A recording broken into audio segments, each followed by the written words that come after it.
Hypecast mit Tom Reimann und David Bell.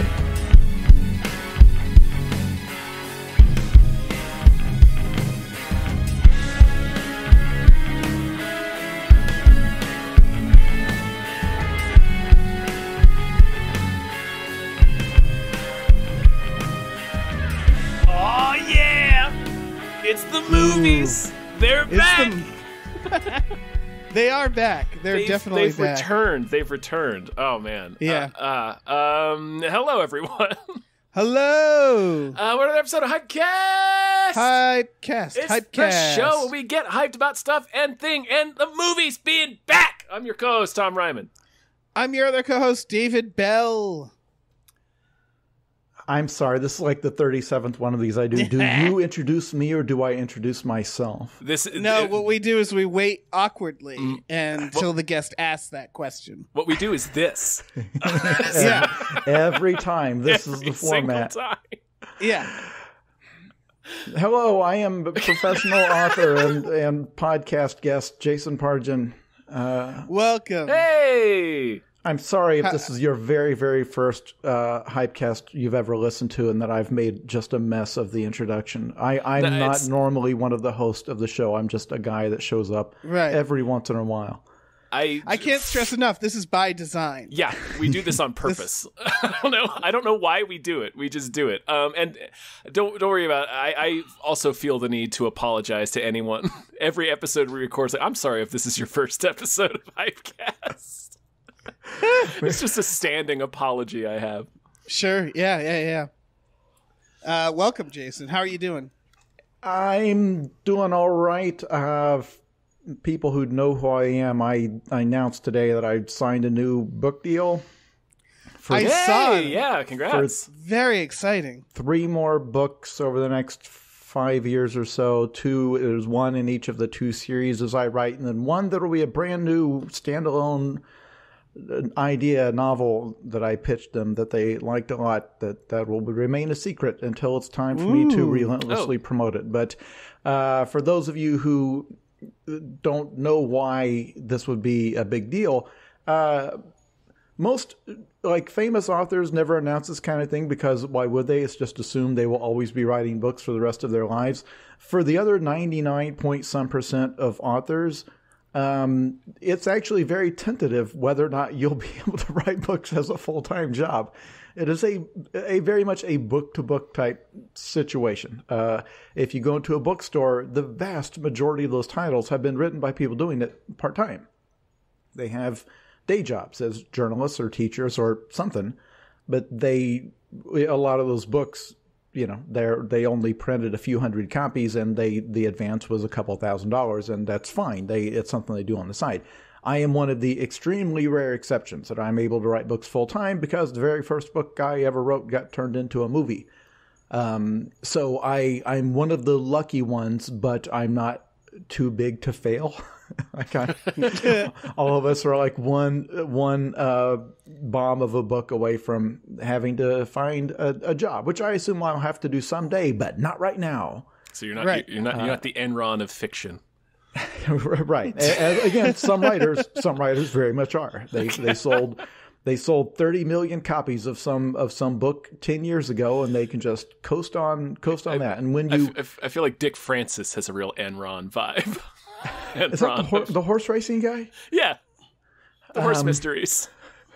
Ooh, the horse I don't know racing. this guy. Oh, Dave, you'd love him. Yeah, I love a good horse mystery. But anyway, so yeah, I those of you who know me from Cranked and have not heard of anything from me in the last 5 years, I left Cranked at 2020 to write novels full time because I'm in a position where I can. But anyway, so yeah, it's a big deal for me. It's not a sure thing. It's one of those things where a lot of support because I promote my books by coming on shows like this. And yes, other authors out there, yes, people do buy books when you come on a podcast. It absolutely happens. I can watch sales occur every time I'm on somebody's show. So if you've been hesitant to come on this show, if you're extremely famous, whoever you are, don't hesitate to show up. Yeah, they love having just do it. huge celebrities on here. They do it all the time. You mind if we just reuse that clip as like a commercial from now on. Yeah. Put out feelers. So you're what book, by the way, is coming out soon of yours? This fall, we have the next book in the John Dies at the End series called If This Book Exists, You're in the Wrong Universe. Just go anywhere where they sell books and type in that title, and it'll probably come up unless you mix around several of the words. Or if you're in the wrong universe. Right, yeah. If you're not in the correct universe, then you won't have any luck finding it. Now, is this the book in which John will finally die? There's only one way to find out.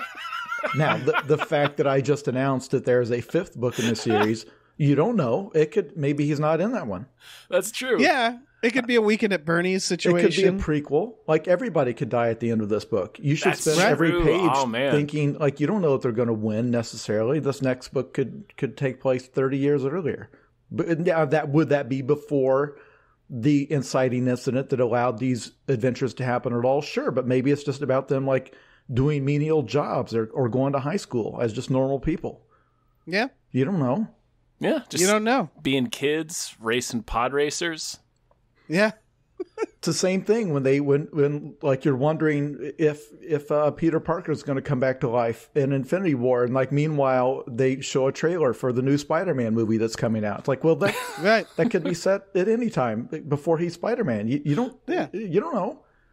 Yeah. Don't claim to know just because they've announced deals in advance that a certain actor is coming back, even though it appeared he was killed off in the finale of the show you just watched, and that he's been signed for 3 more seasons. That doesn't mean anything. No, it could be a series of prequels. Yeah, don't try to know the unknowable. You mentioned that you're going to... dream. It could be a dream sequence. An entire trilogy. That's a dream. Dallas did it. So you say a new book that's not connected to either series. Is that allowed? If you have enough pull, you can make that happen. I don't know why I'm doing this to you. For those don't understand this, publishers want series these days for obvious reasons, because every time a new edition comes out, people go back and buy the old ones. That's why I was able to buy an entire house on the John Dies at the End series, because every time a new one comes out, people go back and read the first books 1, 2, and 3. They want series, but these books are not part of one continuing story, because I would not be able to keep track of what's happening well enough. So each of these are self-contained stories that happen to all star the same characters, but it's not a Game of Thrones type thing where book 2 ends on a cliffhanger and then you're waiting for book 3. Please don't be sitting there saying, well, I'll just wait till he completes the series, then I'll read them all. No, they're each, and you can actually read them in any order. It's a Sherlock Holmes type thing where it's a totally different situation. Now, granted, if you start with book 3 and then you go back to book 1 and you notice a character that's prominently featured in book 1 doesn't happen to be in book 3, maybe don't get too attached to that character. Right. Because that would imply that something bad probably did happen to them. But otherwise, they are standalone books. And in fact, if you've never read any book before in your life and you want to pre-order this new one as the first book, you will be no more confused than if you had read them all. They are all equally confusing, whether you have context or not. Do you mean never read like a single book ever? Any book whatsoever. If it's your first book, this is as good of a place as any to start. If you're a toddler. Yeah. Oh, yeah. So, if you're like 8. Just really heighten that terrifying confusion. Yeah. It's a good way to start out. Yeah. With your journey into the world of reading, I would say. Speaking of starting out, we should probably get to the producers' day. Damn it, Tom. I was going to say, speaking of reading, and then read the producers. Mine was better. Yours was better, yes. That's okay. That's fair. It's fine. It happens. One day you'll say a better one. Yeah, that's true. That's true. Listen, folks. big thank you to Hombre. Thank you so much. Thank you to Heathcliff's Helping Handfuls. Thank you. Thank you to the conveniently placed self-destruct button on the top of every baby's head. Always. Thank you to Leth. Thank you so much. Thank you to Samuel Beckett's Donuts and Mortgage Emporium. Thank you. Thank you to Ryan, the Silly Money Goose. Thank you. Thank you to Snapper Carr, punches God in the dick. Ah, he sure does. Thank you to @NerdNumbers. Thank you so much. Thank you to Mike the Lurker. Thanks. Thank you to DJ Finney. On the ones and twos. Thank you to Dracula, the bus-driving vampire. Thank you so much. Thank you to Brockway Loves the Meat Millie. Yeah, he does. Thank you to David Knife Boot. Boot Henson. Thank you. All right, let me jump in here. Thank you to Grumblebee. Thank you to Screaming Horse Pyramid. Thank you Thank you very to Luke much. Bomb on a podcast. Thank you. Thank you to Seismic Charge Noise. Bwah, bwah. Thank you to Deborah's Awesome Barbara's Great Cancer Can Go to Hell. Thank you. Thank you to Pneumono Ultramicroscopic Silicovolcanoconiosis Anti-Disestablishmentarianism Jones. Thank you. Thank you to the baby from Eraserhead. Yes. Thank you to Chiz Lily Tits. Yes. Thank you to These 7 Bs. Thank Thank you. you to Breezy Ruizy. Thanks. Thank you to Davey Francis 9. Davey Goes to Hell. Thank you. And thank you to MVB. Thank you very much. I think. All right. If you're reading, if you've never read anything, if you're going to introduce somebody to reading for the first time, I think you could grab Jason's first book and a list of our producers. I think it would be for sure. an equally terrifying experience. Yeah, this is we're teaching like vocabulary to people, with this list. It works. They're just 2 protracted lessons in chaos. All right. Anyway. Yeah. Hey, everybody! Before we continue, those guys are those are patrons.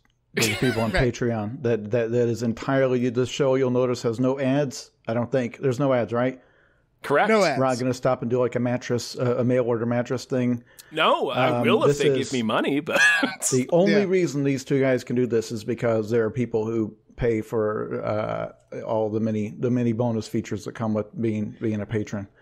Yes. So if that And we wasn't obvious appreciate them. why they were screaming those nonsense series of words, they are patrons.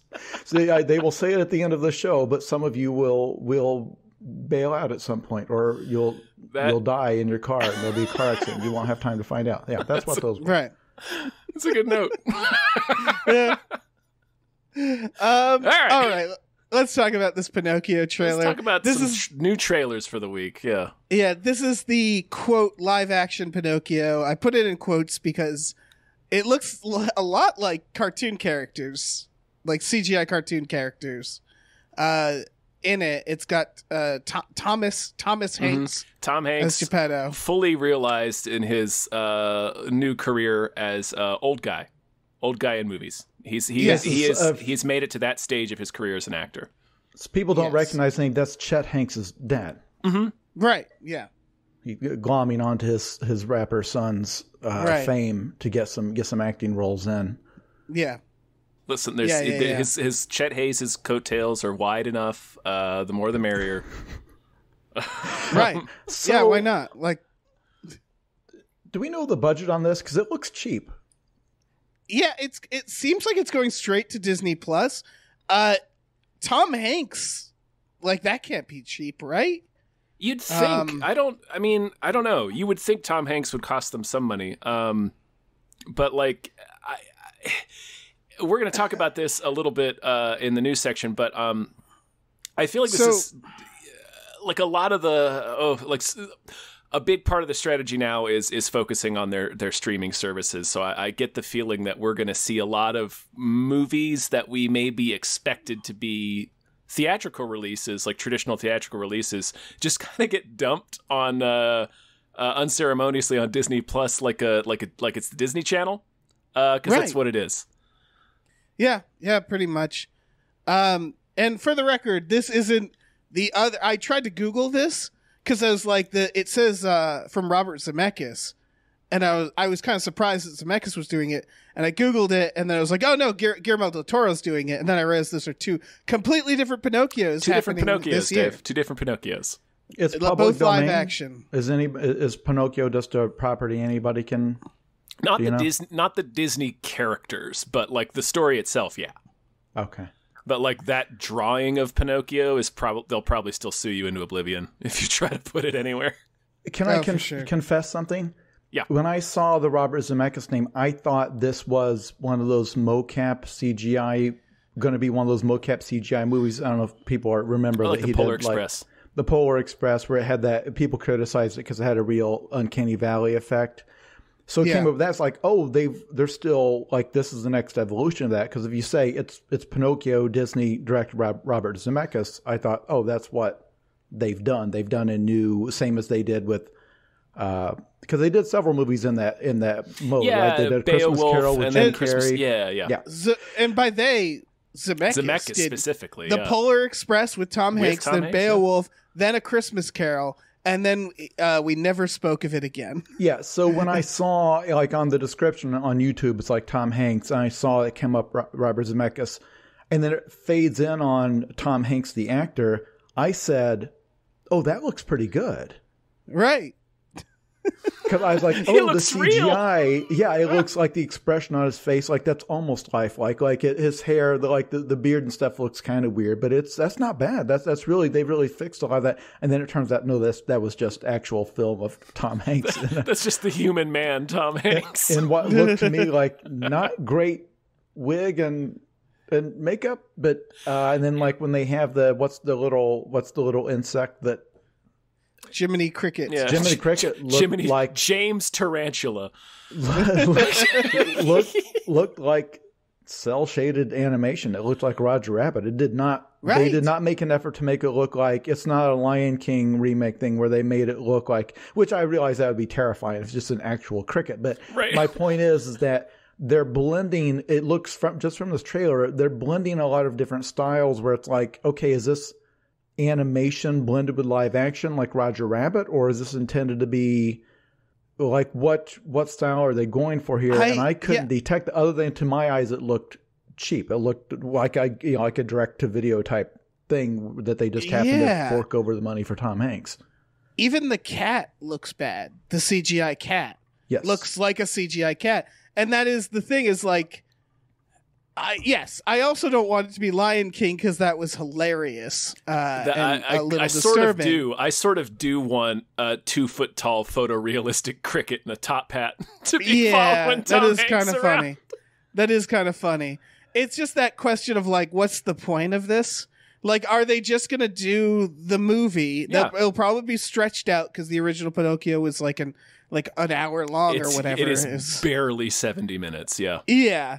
Wow. And so it's just that question of like with all of these, I fundamentally don't understand the artistic reason to do it. I understand there is none. There is none. Yeah. Let's be clear. This is just Lion King. Beauty and the Beast made all the money in the goddamn universe. Then Lion King did as well. So after Beauty and the Beast came out, they just literally just went through a list of their old hit animated movies and just checked them off one by one. Yeah. I'm also a little... Oh, go on.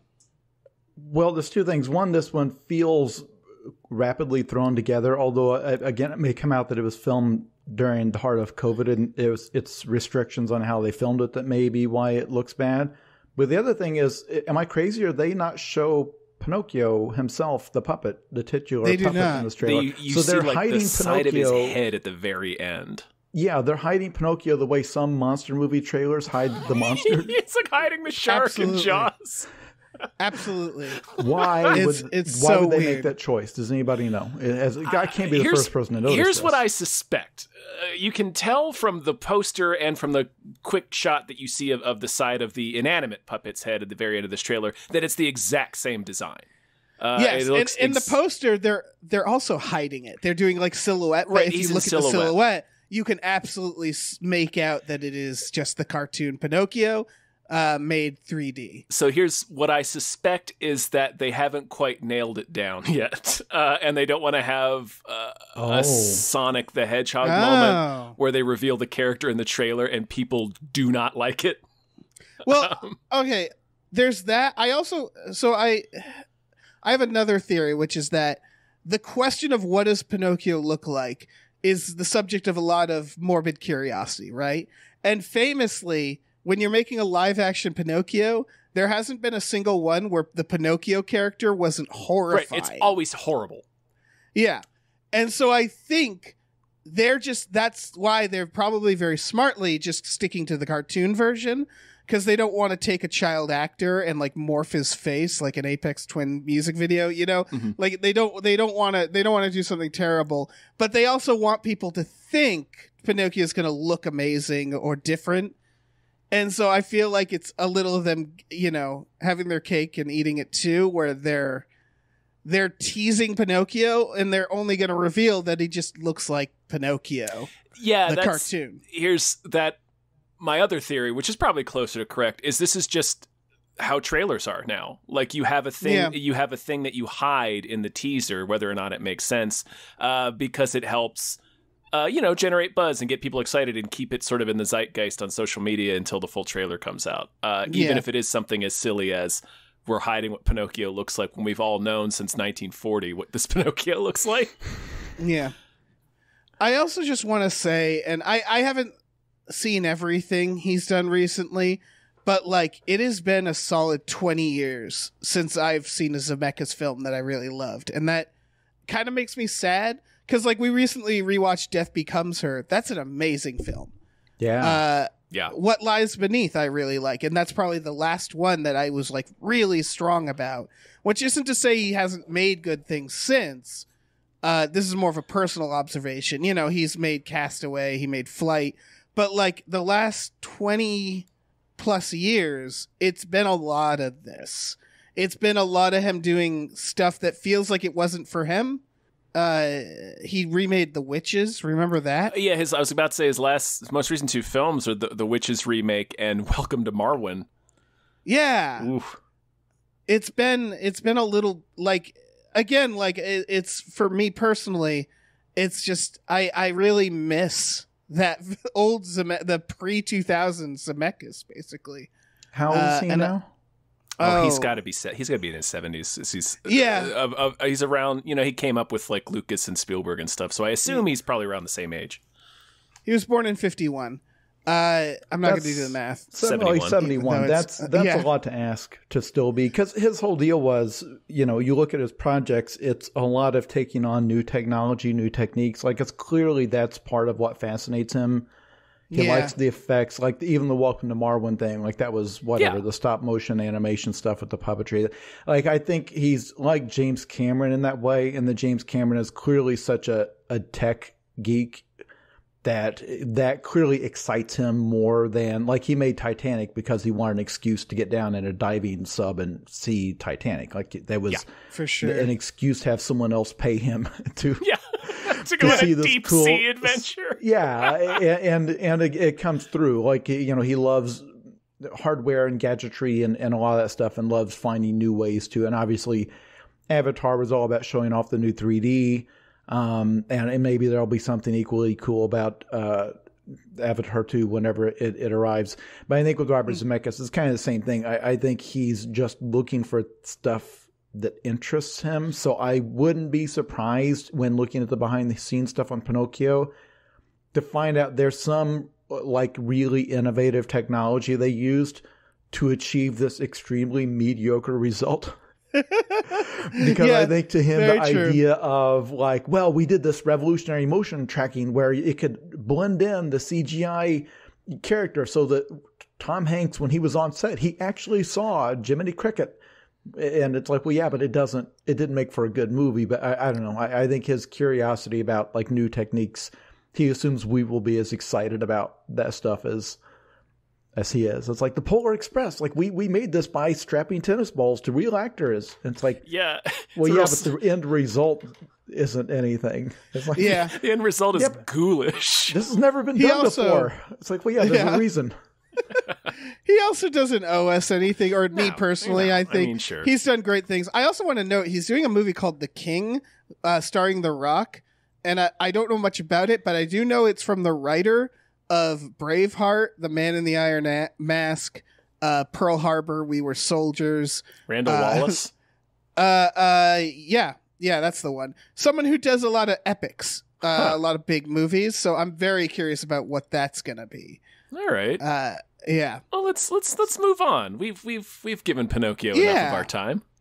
Well, let's talk about The Man from Toronto. This is, what is this, a Netflix? This is a Netflix.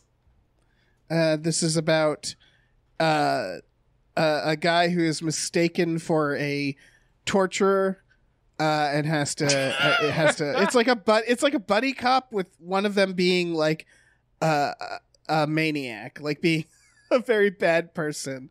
It's Kevin Hart and Woody Harrelson, which is a great, I think, team up. I'm pretty excited for that. Yeah. This is the type of movie that would have been the #1 box office hit of like 1987. Yeah. Yeah. Like if people remember that era, like it was all about who are the two stars, comedian and action star, we can match up for this summer's action buddy comedy. And that's what this is. It's the two of them, two unlikely people. One of them's a foil for the other, two totally different personalities, two different races, preferably, is the formula. And they referenced that, I'm sure, several times in the movie. And then hilarity ensues. And this used to be the most marketable idea and concept in all of Hollywood. Mm-hmm. In 2022, it goes straight to Netflix, a subject we will discuss later in the show. But it looks like a ton of fun. It reminds me of, like, I don't doubt that back in Eddie Murphy's heyday, at any given time, he had, 3,000 or 4,000 scripts identical to this on his desk, in his agent's desk, and he was like picking which one. It's like, okay, we've got this one with Nick Nolte. It's like, well, I don't know, and then you're just a matter of trying to figure out who the matchup is. And I want to point out that Eddie Murphy, after essentially, he didn't really invent it, but he made it like a blockbuster genre with 48 Hours and Beverly Hills Cop in the early 80s. The script he handpicked in the wake of that success was The Golden Child. All right, that's all. Yeah, good for him. Good for him. No, classic film. But obviously, Men in Black. Was the same deal, and it's all about coming up with this looks very clever. Like it looks like a smart. I don't know who the scriptwriter was, but it's just interesting that, again, once upon a time, this would have been a $300 million box office thing, and now it's like somebody at Netflix will be looking at their metrics and say, hey, we've got 2 million hours of streaming on this the first week. It's from the writer of In the Army Now and So I Married an Axe Murderer. One of the writers. Great films. Yeah. The director, Patrick Hughes, did The Hitman's Bodyguard. Expendables 3. Exactly. Yeah, exactly. Like The Hitman's Bodyguard, right? Like that's who are the two? Ryan Reynolds and Sam Jackson. Yeah. So again, may turn out that the script was an unused draft of that movie. Right? It is very similar. Supposed to be the next edition, yeah. But that's fine. No, it's a formula, and these movies are usually delightful, even though the one that was on... How have I already forgotten the name of it? Was it Red Notice? The one that was The Rock and Ryan Reynolds. Hated that one, but it's good to see the genre still exists. For sure. I do want to note that this director, after this, his next project that he's writing and directing is the remake of The Raid, which seems inappropriate, but I kind of want him to lean into it, and I want Kevin Hart in that movie as well. And I want him to turn it into a buddy cop comedy, because why the hell not? Sure. We already have a perfectly good The Raid. Yeah. Any listeners out there who have not seen The Raid Redemption is the full name of the movie. It is on all the streaming services. It is one of the best action movies ever made, no question. It is not in English because it was made in Indonesia, yes. Right? Mm-hmm. Yeah. By one of the greatest action directors, and the stunt choreography and everything is spectacular. It's simply one of the best action movies. The sequel is arguably just as good. Go watch that instead. But because it has subtitles, somebody in Hollywood was like, well, let's make a version that Americans will watch. Only I have a feeling it's not going to look the same, but I don't know.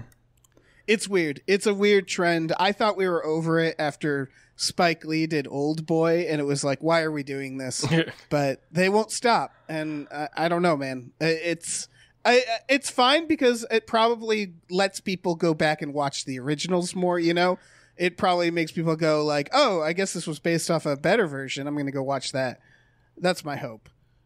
Do we want to talk about Gotham Nights? I can't wait. I want everyone to please go watch the trailer for Gotham Nights. Yes. Please pause the podcast. Go watch not the video game. There is a video. Oh wait, it's called Arkham Knights. Never mind. Or is no, it would be very difficult because there's the combination of something and Nights has been used all across the Batman properties. Yeah. This one is about the sexy young teenagers who are the children of the famous characters you know and love. For example, the Joker has a sassy daughter in this, and everyone in the show looks like a supermodel, and they're all very sexy teenagers having sexy teenager romance problems. But one kid, his dad was Batman, and one girl, her dad was the Joker. So it's Batman babies. Yeah. On the CW, it looks like a parody. Like, yeah, I double checked this trailer when I first saw it. Yes, the trailer plays like an SNL skit parody. Like, it has all of the stupid beats you would have if you were trying to make fun of this genre of show, where like the cop is interrogating the sexy young teenage girl or whatever. It's like, so you say your dad's the Joker, huh? And it's like, oh my God, okay. And I kind of want to watch it. Oh yeah, I can't. Of course, we're gonna watch it. Of course, I can't wait to watch it. I will real quick, because I know one of our listeners at least is screaming this at the radio. In the comics, there is a character who is the Joker's daughter. I don't know that this character we see in this trailer is not recognizably that character, but anyway, just put that out there. Sure. But I continue to be fascinated by this. The number of shows we're making about Batman that don't have Batman in them.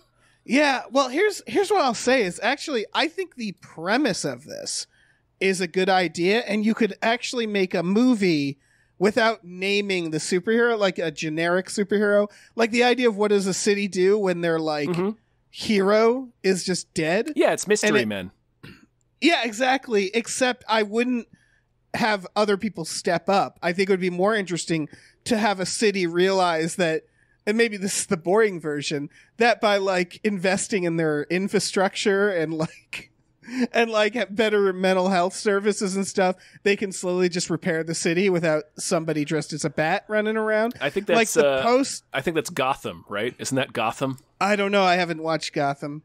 I mean, I do like the idea of a post-death of a superhero plot. This isn't really that. I think we may have failed to mention this trailer up. Starts with Batman getting shot to death. Yeah. Batman has died, and now the Bat kids have to step up. This is not this. This is a less weird Riverdale, presumably. Like this is about these very sexy teenagers having relationship problems and that kind of thing. These people all have very perfect hair that survives even the action sequences. They all have like perfectly swamped hair. And they look like they're, which I find fascinating because the first thing I always want to know these days whenever I see like a show that's about people who are 19 years old, I immediately want to go look at the writing staff and see if they're all like in their 50s. Oh, yeah. And here I went and looked at the writers, and like one of them, like they may be very good, but like one of them, she was born in 1985, so she's 37. So she still remembers what it's like to be young. Yeah. The other two credited writers, I don't see their ages or their birth dates, but they've got credits that go back to 2001. So they've been working in Hollywood as writers, producers for 21 years. So I assume they're not kids themselves. So it is when you have people who are middle-aged or approaching it writing 19-year-olds dialogue with each other, it can really be something special. It can. Oh yeah, that's arguably the more entertaining thing to observe than the actual show, right? Like I would love to just have a show of the writers' room, of Gotham Nights. I'm gonna, in the most enjoyment I'm gonna get out of this is watching an episode and every now and then taking a break to just picture the people writing it. Because there's no question that, for example, TikTok exists in the universe of the show. Of course. Like that's going to get referenced, that the Joker's daughter's crimes have gone viral on TikTok or whatever. Like it's these writers having to like trying to figure out what's we've got to the killer's taunting note has to go out on WhatsApp. It can't. It's like we have to update it. They take an Uber to get there, not a taxi. Put it on a skateboard somehow. Oh, I want him to use the Batmobile as an Uber, like on the side. Yeah. Yeah. Oh, man. I can't wait for this piece of shit. Batmobile is a Tesla. Yeah. Yeah.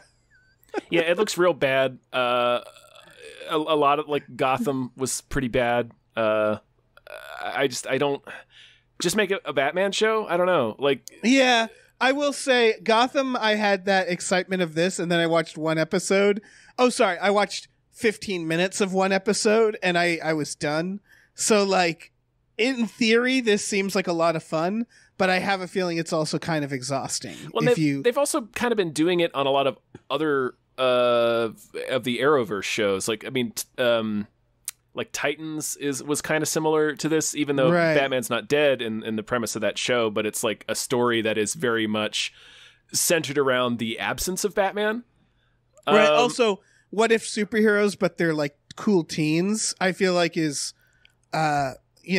pretty used up as a premise. I don't know. I'm not saying whether it's good or bad. It's just funny to me that they keep like, this is the idea. Like, what if it was a Batman show without Batman? It's like, yeah, okay. Yeah.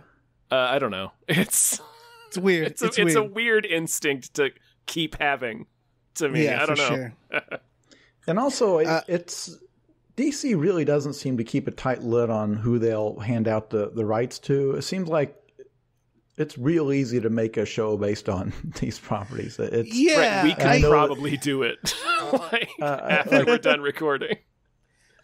I get that this is like a division of the company that owns it or whatever, but it's still, I don't know, like some properties used to be, notoriously tight about not allowing you to make just any kind of old spin-off thing or game or whatever. But Batman's pretty much, or that universe or anything, you can pretty much do whatever you want. It seems to be a quantity over quality type thing. But anyway. Yeah.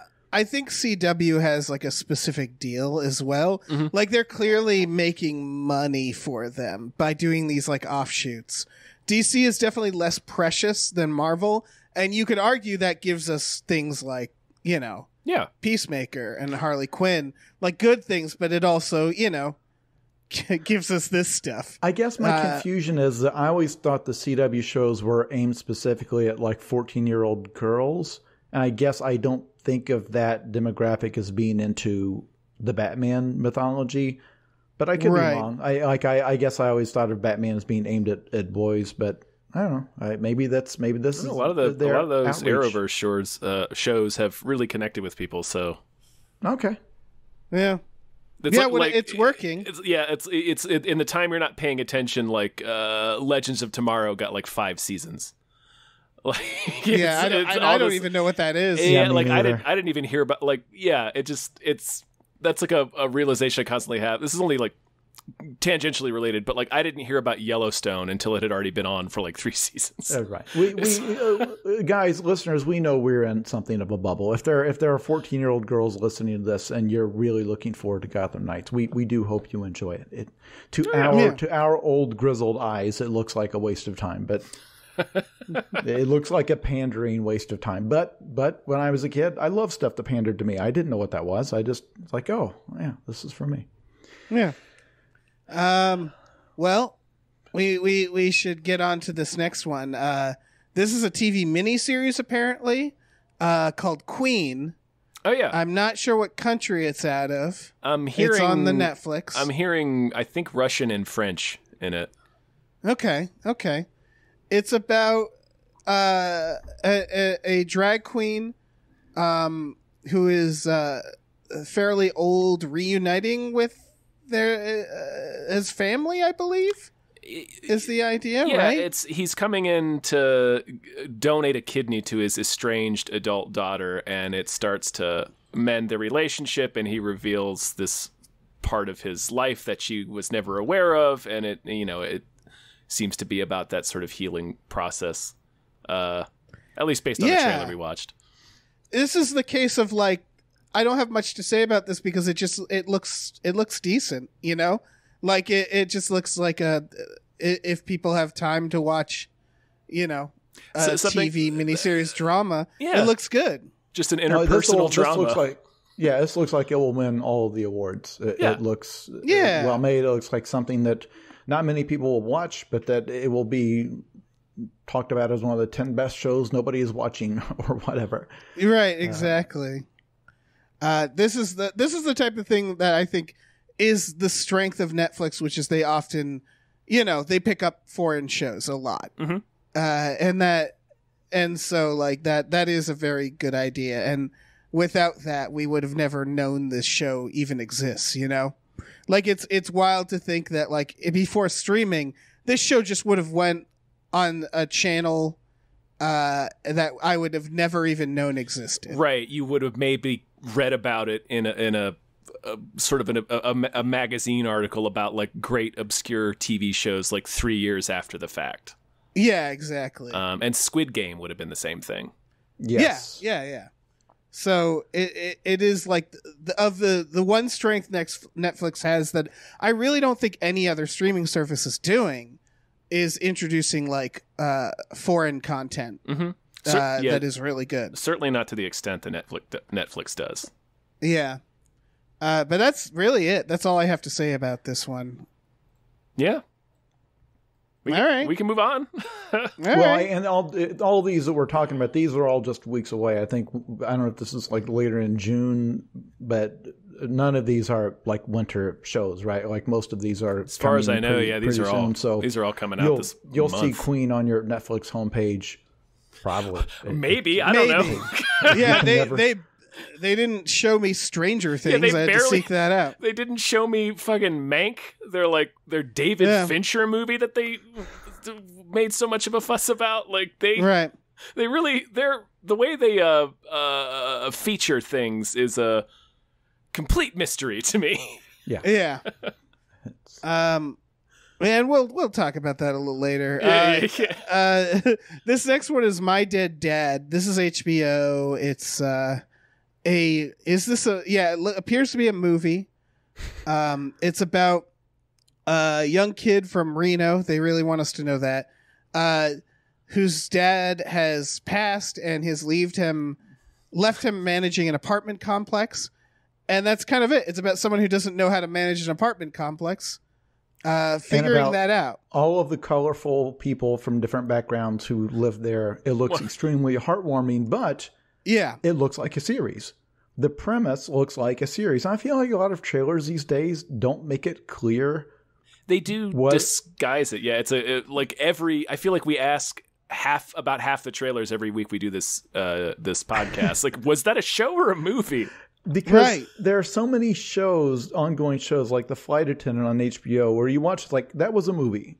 That was a movie premise that had exactly one twist. It could have been done in 2 hours, and you stretched it to a season. You see a lot of series premises like this where it's clear. I can see the 3 acts you should have had that you stretched out into 8 hours. I can detect where you added stuff to get your hours watched in. Whereas here, it comes off like a series premise where you've got all of these people living in this building. This guy is in charge of kind of keep helping them out.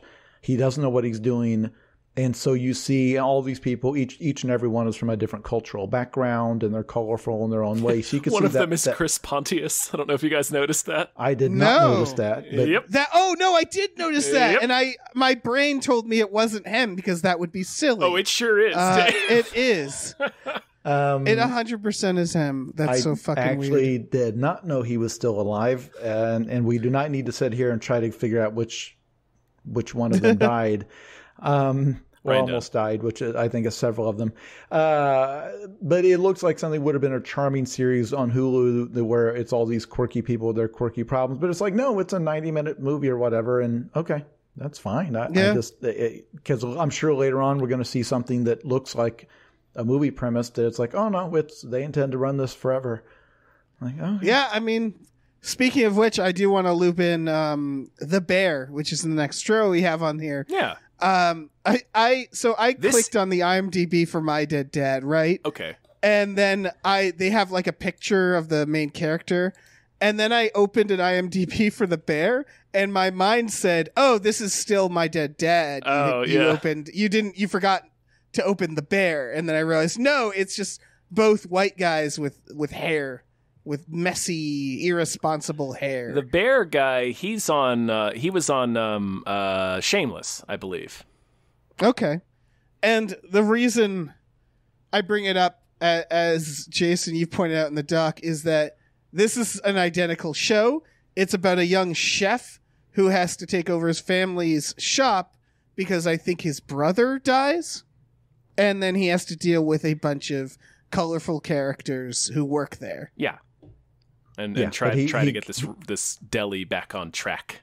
Yeah, and there's a culture clash because he doesn't know how they do things, and it's the exact same beats in the trailer. Like, you could probably play them simultaneously and see where the little humorous beats come in, and the colorful characters are all introduced, and they're all from different cultural backgrounds. And but he's a white dude, and he's kind of clueless, and so he's having to learn their ways, and they're having to learn his ways, and it's all very charming. But this is a show. Yeah, this is a show. It's a series on FX. I'm more interested in this one. This one appeals to me more than the My Dead Dad. Version of it. Yeah, I think, first of all, I don't think America is on the side of landlords in general right now. I also think working in a kitchen tends to be more chaotic and fun. And I'm actually surprised more stories aren't told, like, about kitchens.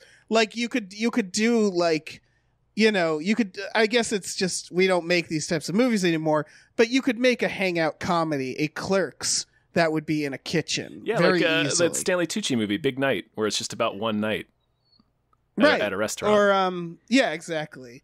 I guess the Slammin' Salmon is the exactly. what we got. Yeah. Yeah, which is a delightful Great film. film. I agree this does appeal to me more, but the main characters look identical and seem to have the exact same personality. It's not a hit against either of them, but it's very funny that these two both exist at the same time. I will say My Dead Dad looks a little bit more like a more of an internal journey for the main character, where it seems like it's both about him trying to figure out how to be a responsible person and get to know all these colorful characters, and it's also he's learning who his dad was through these people and through all the stuff he left behind in his building. The bear seems like it's more about keeping the business afloat. Yeah. How great would it be if one of the kitchen staff is a bear? Is a character? Oh. And that, yeah. I thought you were going to say is a character in My Dead Dad. What if his dad is dead because he was eaten by the bear? Yeah. That's like a dishwasher in the bear. Yeah, of course. You wouldn't trust the bear on the line. No. He'd eat all the deli meat. He'd eat all the salami, Dave. Yeah. Yeah, I don't think he'd be able to, like, cook anything. But he could wash a dish if you, like, tie sponges to him. Sure. You know? And this is another one of those examples where at the beginning of the trailer, it's like from FX Networks.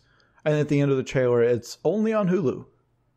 Right. Like, okay, well, now hold on. I don't have Hulu, but I have FX on cable. Can I watch it there? It's like, hey, that's your problem. Can I watch it? Can I watch it there, or will I be executed? Do I have to buy the FX? Is there an FX app? FX Plus is it only there? Is it literally only on Hulu, or what? It's like, hey, no, that's you figure that out. Right. That's not our job to tell you where to watch this. We needed a team of lawyers to negotiate how these rights deals work. We're not just going to give it away. It does feel like the game is to confuse people into getting 6 subscriptions and then trying to figure it out. Yeah. We're going to talk about this. And again, this is the thing we keep teasing, because there is content producers, just to give you a preview, they depend on making money from inefficiency. That they depend on you back in the day on buying a cable package that had a lot of channels you wouldn't watch. They depend on you owning the same show through 3 different streaming services that overlap, because you only got this other streaming service because it had blank, but that meant you're paying for this other thing twice. They depend on that as part of their model, where if you could literally just buy the stuff you want, they would crash and burn. It would never work. But we'll get to that. But all of this nonsense about, well, ABC pulled all their shows off Hulu because they're all on Disney Plus now, and how you now literally can't find. You could put a gun to my head and say, well, where can you watch Friends now? And I'd be like, Paramount Plus, Peacock. I don't know. I don't know. But we're going to talk about the state of streaming in a moment because there's news.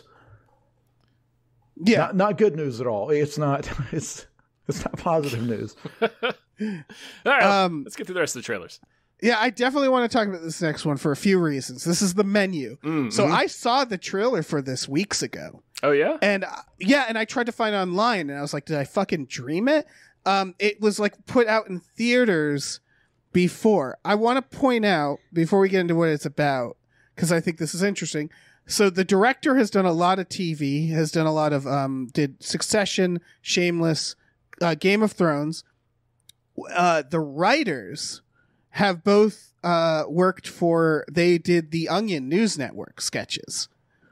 They also wrote for Last Week Tonight, Comedy Bang Bang, a lot of the Onion Sports Dome. They did College Humor stuff. So these are internet comedy writers who, as far as I can see, haven't actually written a movie before.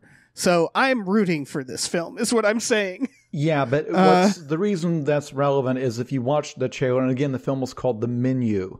For the first 90% of the trailer, it looks like a very straightforward horror thriller about an extremely upscale, super, super fancy restaurant on like an island. It's like the super rich and where the food has like foam on it, that kind of thing. Yeah. Right. And then it turns out there's some horrible secret. They are serving humans or they're hunting humans or something. It seems like they're hunting humans, right? Yeah. It's suggesting that. I mean, there's not that many twists to do with this premise. Yeah. At some point they wind up like inviting a woman who's unfamiliar with it, and then you see them chasing her through the woods. So it's, but at the end of the trailer, suddenly there's this wacky comedy beat. And I thought, oh, this is a comedy, but horror comedy, I'm sad to say, not very marketable in Hollywood.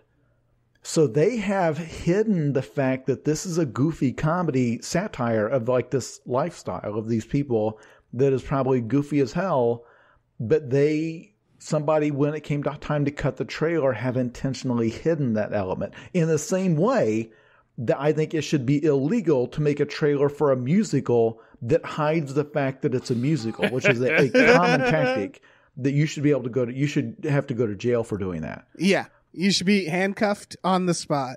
But the fact that the writers are all like very modern young comedy writing people, that's very interesting because that makes it definitely a type of movie I would watch. It's just interesting to me if that's true. If it's not true that they wrote like a hardcore thriller, that's even weirder. But if this is a real true satire type movie and that they intentionally tried to not market it that way, because, man, there's something where straight comedy doesn't do well for whatever reason. I don't know. We're in a weird place with comedy. I feel like there were these booms like the Judd Apatow era and stuff like that, Bridesmaids and so on. And like right now it feels like we don't really know what to do with comedy, except for horror comedy. But like I can't think of a comedy that I've watched in a while that everybody was talking about, That once upon a time, again, you could have a comedy be the number one box office movie like in America. We used to have blockbuster comedies, right. And that, boy, I don't know what the highest grossing comedy of the last normal box office year was, 2019 or whatever. But I think part of it. Oh, sorry. I just think part of it is that we inject comedy in everything now, like all the Marvel movies, adventure movies, stuff like The Lost City, Chip and Dale. So like it's nothing's just a comedy. Everything's like a comedy adventure. Right, it has to be like a genre blend. Yeah. And I'm not sure why that is. Yeah, because like if Thor Ragnarok had been, it's just a superhero movie that happens to have that exact wacky tone, it would have been dead in the water. Only because it was a Marvel Thor movie did people give it a chance. Yeah, for sure. It's weird. Yeah, it's also this movie, The Menu, we should note, has fucking Ray Fiennes, Anya Taylor-Joy, Nicholas Hoult in there, John Leguizamo's there. Yeah, Johnny so Legs. Like, yeah, this has got a lot behind it too. I feel like we had mentioned earlier that there's only like a couple of twists you can do with this premise. I feel like one of the twists should have been Ray Fiennes as a chef. Just don't show us him until we see it in the movie. Yeah. As soon as he walks out, you'd be like, "Oh shit, we need to leave." Yeah, we're fucked. yeah, we gotta leave this restaurant. Yeah. I also suspect that I know exactly how this movie ends, but I don't want to spoil it for anybody. But. Yeah, in terms of a premise, I think it's fine. I think it's going to come down to execution. Yeah. I'm again rooting for it just because it's nice to see people who, for the record, I do not know these people. I just know a lot of the stuff. I know people who probably know them. You know, they are definitely internet comedy writers, and so that's neat. You know, so I don't know. Maybe this will be a huge success, and then Hollywood would be like, you know what we need? More internet comedy writers making movies. Oh, yeah. Then it's our time, Dave. Then it's our time to shine. It's all of our times. Yeah. But yeah, it does. I don't know. It looks well done, too. Like the trailer doesn't show that much, and that's probably good, right? Like, I'd rather that than it tell me exactly what's happening. Yeah. This is going to sound stupid. It almost looks too good because when we do really sharp, like satire, like the Pop Star, The Lonely Island, where they made that look really good. Like the way, I mean, literally, like visually, it looks like an actual, music documentary or whatever. Yeah. And, they kind of marketed it like, oh, it's this interesting movie about this pop star, and it's kind of funny, and it just died at the box office. Same thing with Walk Hard, where they went through so much effort recording an entire album worth of songs. Oh, that's one of the best movies ever. It looks so good, and nailing the period stuff, like nailing the look of the genre perfectly. And again, audiences, it bombed disastrously. It was a horrible like performance, because audiences just don't get that. So if they've done this here where they've cast actual Oscar award-winning actors to give this the visual look of an elevated horror Get Out type thriller, and then it's just pure goofball goofiness, I hope everybody involved in this has like other jobs lined up next, like before you wait for the box office to come in on this. I assume this will be in theaters. Is it a theaters thing, or is this a streaming thing? I'm actually not sure. I think it's in theaters just because I saw the trailer in the theater. Okay. And the trailer was like exclusive to theaters. So yeah. Yeah. There's a point where comedies can be too well made and audiences hate it. I don't know why. Yeah, for sure. For sure. It's like, well, it looks like a real movie, but they're all being goofy. This is just stupid. Why are they wasting my time with this? It's like, okay, I love it. I've seen all of those. I'm glad they exist, but we'll see. Speaking of comedies, next trailer is final trailer for Beavis and Butthead Do the Universe. This just dropped today. Yeah. I made the very silly choice of being like, I want to see what the cast and crew is like, and went on IMDb. It is just the name Mike Judge 4 times. Yeah, it's Mike Judge. Yeah. Yeah. Directed by Mike Judge, writing credits, Mike Judge characters, Mike Judge screenplay, starring Mike Judge. Yep. It was one of those moments of like, I don't know what I expected. Yeah, I don't know what I thought I was going to see. This is I think the logical extension of Beavis and Butthead. Which is they travel through time to the year 2022. Yep. I'm unreasonably excited for this. It comes out at the end of the month on Paramount Plus. Yeah, I don't expect any young people to care about this. No, why would they? This is just for a specific generation this is like catnip for, and I happen to be part of that generation. My only complaint is I don't think you need like the time travel, because the whole point is they time travel to 2022, present day. It's like, oh, what would Beavis and Butthead from the late 90s think of the modern day? I think it's much funnier if it's 2022 and they're just still that same age. Yeah. I don't Yeah, need, just like, do I don't The need you Simpsons. to explain. Right. You just have them stay the same and the world changes around them. We're not confused. Tons of Superman does it. Like tons of James Bond, tons of franchises do this. I don't know. Yeah. But Wasn't there a revival for Beavis and Butthead? Mm-hmm. Did that take place in the 90s? No, it took place in 2011. And were they young? Yes. Yeah. So there you go. It's weird that they did it this way. Well, I mean, there's a specific reason that they did it this way. Right? Like Mike Judge has something in mind that requires time travel because he's already, obviously he would just do what we just described because he's already done that. Right. He wants the joke to be those guys commenting on 2022. Like, how would they, coming from out of time, like how the rules have changed and what you can joke about has changed and that sort of thing.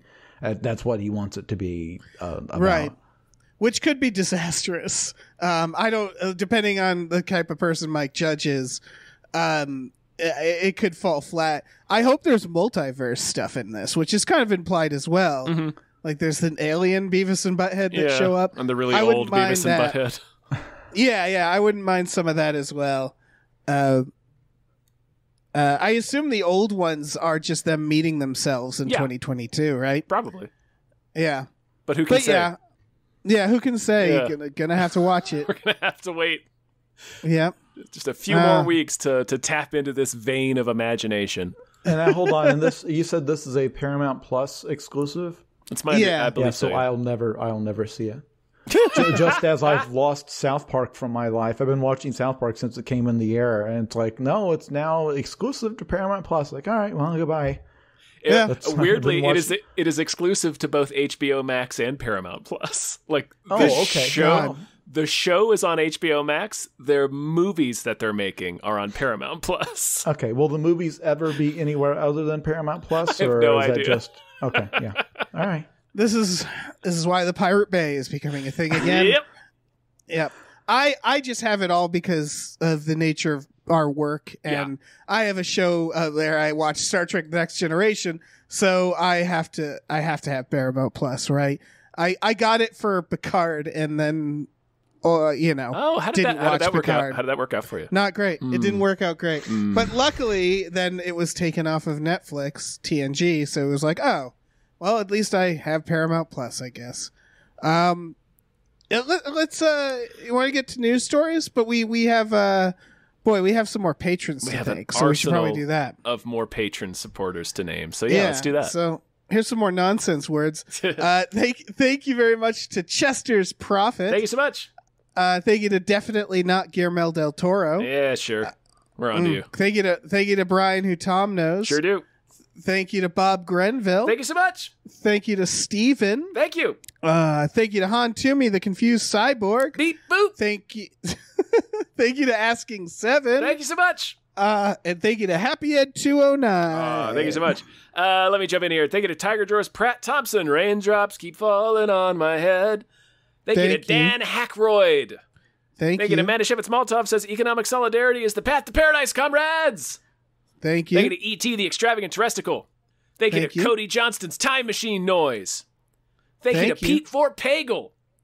Thank you to Glitterous, CFO of Michael Shannon's Chocolate Factory. Thank you. And thank you to pre-order Jason Pargin's new book. Pre-orders are super important. That's true. Mm-hmm.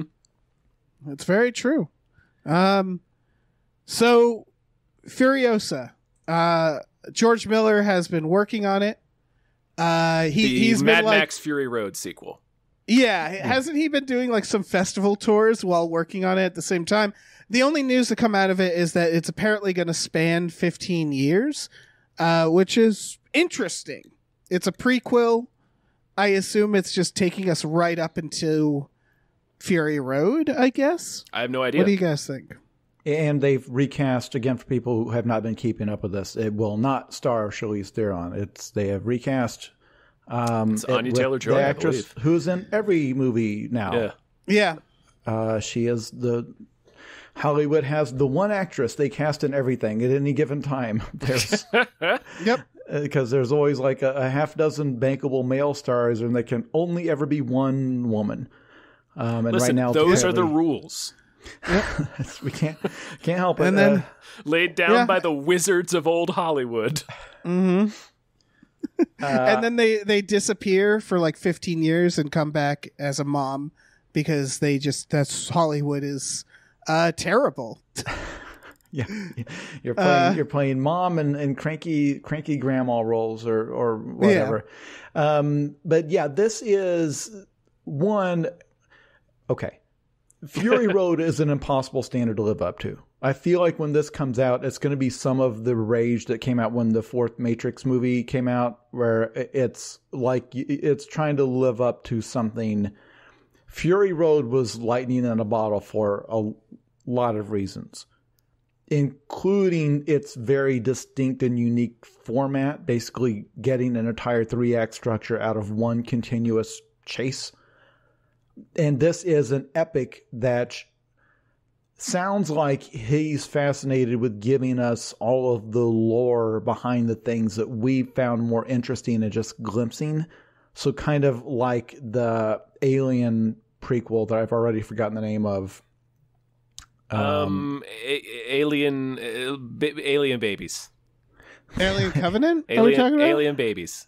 Okay, yeah. No, Jesus Christ. Prometheus. I'm Prometheus. being Yes. a shithead. Where it's like the writer, the director is like, well, this is, for example, they both, you're going to find out how Furiosa lost her arm. Well, it's like, right. It was far more interesting to me that was just one of the 10,000 pieces of visual storytelling where this entire rich universe is only glimpsed through the sets and the costumes. And that is very brilliantly done. And it was so rich because you can see all these distinct cultures, but you saw them by how they decorate their cars. They're this quasi religions they come up with, that kind of thing, and how like they've shaped their culture around what they do and what they produce. Whereas here it's like, okay, well, this is clearly what people find interesting. So this is going to be an epic that spans 15 years of Furiosa's life and explains how the world got to be that way and how she got to be that way. And it's like, this is prequel disease where you're trying to explain the purpose of the prequels to explain something I didn't need explained. Right. It's like there were things that they did to just decorate the world that, like, a good costume designer or a good screenwriter does to show like this is a lived-in world, and then they have to like dissect all of those and treat them as lore. Yeah, I don't like lore as a story. Like it's never supposed to be the story. I think the prime example is like, I think other people have brought this up in Star Wars. He trains Luke by putting that helmet on his head that's just like a pilot's helmet, and has him like this ball shoot at him. And then in the prequels, that's like official training, and it's like, that's weird. That means that he just had that equipment on the Millennium Falcon, the original. Yeah, like that actually makes it dumb now. You made it dumb. Like it's stuff like that where, yeah. But I do trust George Miller. Yeah, he's made very good movies. He's made 3 pretty good Mad Max movies and 1 okay one. Yeah, and I agree that like if you go into this expecting Fury Road, because the whole thing about Fury Road was it was like, oh, that looks awesome, and then you watch it and you're like, I could never have imagined it was going to be that awesome. That was like incredible, and so like there's no way we should go into it expecting that, Yeah, I just related to that. I think George Miller has earned the benefit of the doubt, but yeah, this is like a thing that has, to my knowledge, literally never been successful, right? Right, and it's also like, unlike Fury Road, this is kind of a symptom of Mad Max Fury Road did really well, and the studio's like, okay, can more please, more. And like no one had asked him before Fury Road for more Mad Max. That's it feels a question like he's never been asked. Yeah. And so like maybe he already had this idea, maybe he didn't, but there's a certain amount of pressure there, I would say. Yeah, I don't know. Yeah. I mean, we brought up Alien, but that's like a huge, in my mind anyway, huge example of a franchise just fucking itself right up by focusing on this lore that doesn't matter. I don't know. Right. I don't know. Speaking of which, real quick, this is not on the doc, but someone on Twitter, anti-fascist Dusty, just tagged me. Joseph Kosinski said that Tron 3 was apparently written and storyboarded, and then Disney switched their focus to Marvel and Star Wars. So, sure. Damn you, Disney. That's all I have to say there. I could have gotten Tron 3. We all could have, Dave. It would have been a gift to us all. Yeah. Okay, so it's a real shame. Let's move on to the big story that we've sort of been hinting at the entire episode.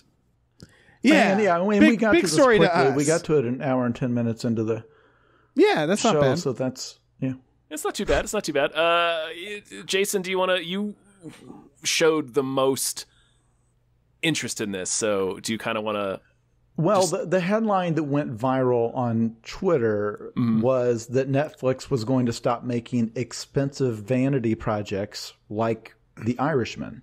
Because The Irishman famously incredibly expensive to make because they had to CGI that de-aging stuff, 50 years off of every single character. So for a movie that you wouldn't think about it as a special effects spectacular, it had more effect shots than probably any action movie you've seen this year. Because every shot they had to de-age these characters to a degree, except for the brief scenes when everybody was their current extremely advanced ages. And so it was an outrage headline because for anyone to refer to The Irishman of all things as an expensive vanity project is not a great example of an expensive vanity project. When you have Adam Sandler getting paid some gigantic amount of money to go on vacation with with David Spade and other people who would not be allowed to work if not for Happy Madison. Yeah, I think they're conflating expensive and vanity. They do not mean the same thing. Right. Like this is Martin Scorsese making a movie that like dissects the old age and aging and what it means to regret your life. And it's this long meditative movie that touches on all these themes that he's touched on before. And, it was nominated for many awards. Like, this is the type of like prestige project that you invest in because it brings other filmmakers and creators to your platform. And that was 100% their goal at the time. Yes. So they were trying to bring in people like Fincher, Roma. The director is, I'm blanking on the director. Alfonso Cuarón? Yeah. I think, like stuff like that. I think this is when they were really trying to make their bid as a legitimate studio that could put out like movies that got Oscar nominations. Like that's why they did this. But the overall point is that I don't know if people realize Netflix, they reported in the previous quarter a drop in viewership for the very first time in the company's history. And their stock price collapsed because their model and the streaming services are all based on basically infinite growth that we will spend to bring in. And so we have had over the past several years as the streaming model has taken over, the spending spree. I mean, you probably saw the headline, or you may have, if you don't keep up with industry headlines, that Stranger Things is costing Netflix $30 million per episode.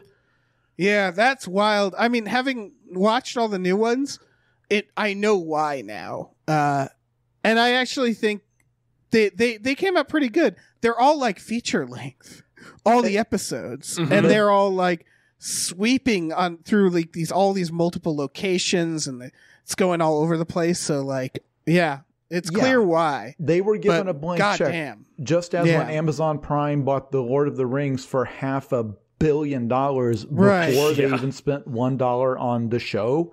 Like they just paid that much for the rights to make it, even though they can't include any of the famous characters we know from the movies. There was this period of where these streaming services basically had blank checks, and we got a ton of crazy expensive programming out of it. We are in the popping of the bubble right now because Netflix is slashing staff. Right. Mm-hmm. They're slashing budgets. They killed off their entire animation division. They fired all of those people. Like they killed that whole department. They still won't acknowledge it. Like a former colleague of mine writes for, I won't say where this person writes for, but still continues to write in entertainment and has been keeping up with here's their next round of animation layoffs, and keeps like reaching to them for comment, and they won't acknowledge that that's what they're doing. Like, oh, we're still putting out animations. Like, yes, but you're cleaning house. You're out firing everything. You're canceling projects. It's because like the blank check stage, they seem to have this idea that they were just going to keep growing. Yeah, but like there's they all do. And they don't understand that like a subscription service is different than a theatrical release, right? Like making these big expensive movies doesn't necessarily make them more money back. Mm-mm. Because they are doing subscriptions. So it's just the people who have the subscriptions are like, oh yeah, I like Stranger Things, you know? Oh, new season. I'm already part of like your revenue. Like that's the thing, is like at a certain point, they're just not going to get more people. That if it's only going to go the opposite way, or they'll sustain the same amount of people.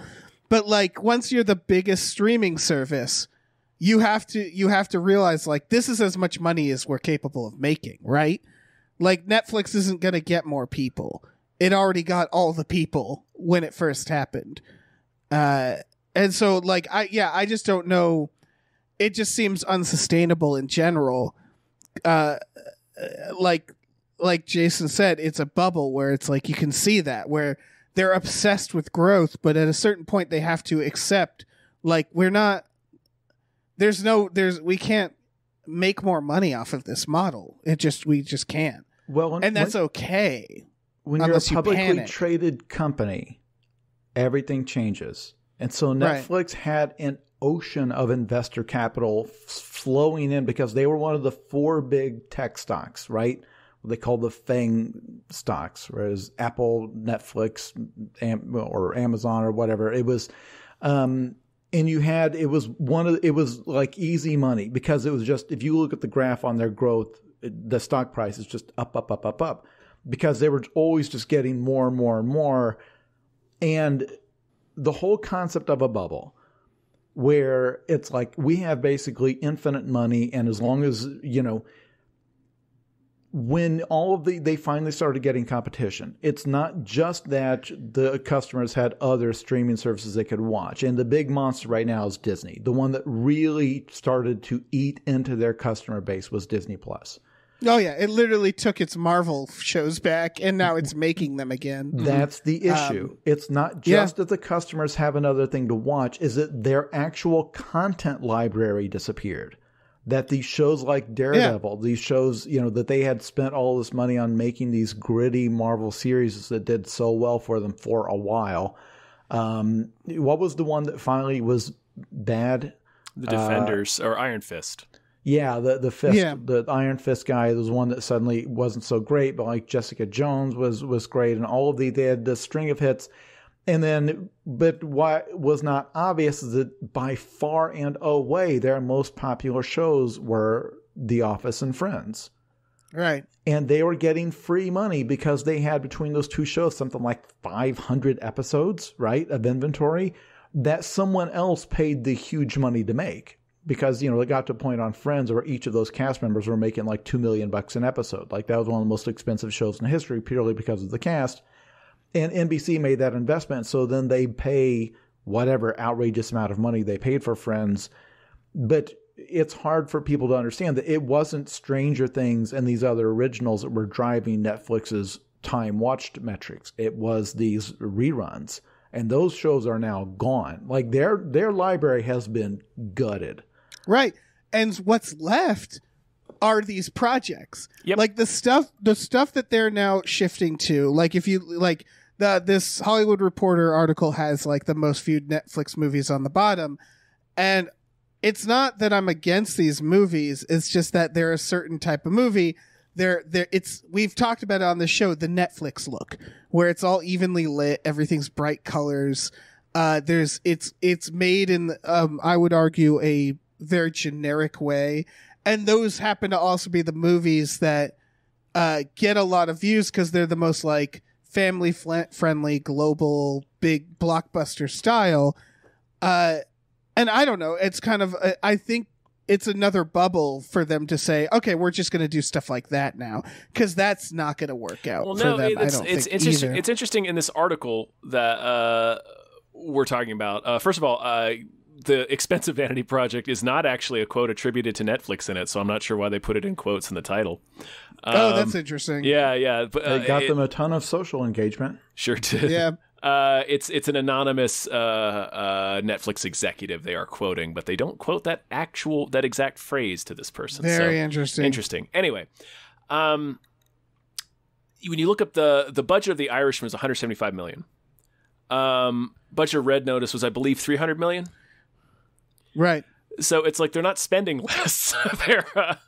They're spending more on these bigger right 4-quadrant blockbusters starring movie stars, because like you said, that's their new bubble now that they've moved beyond the movies trying to earn them credibility and to attract artists, big name artists to their service. Now this is the move, and in 2 years they're just going to go through the same cycle again.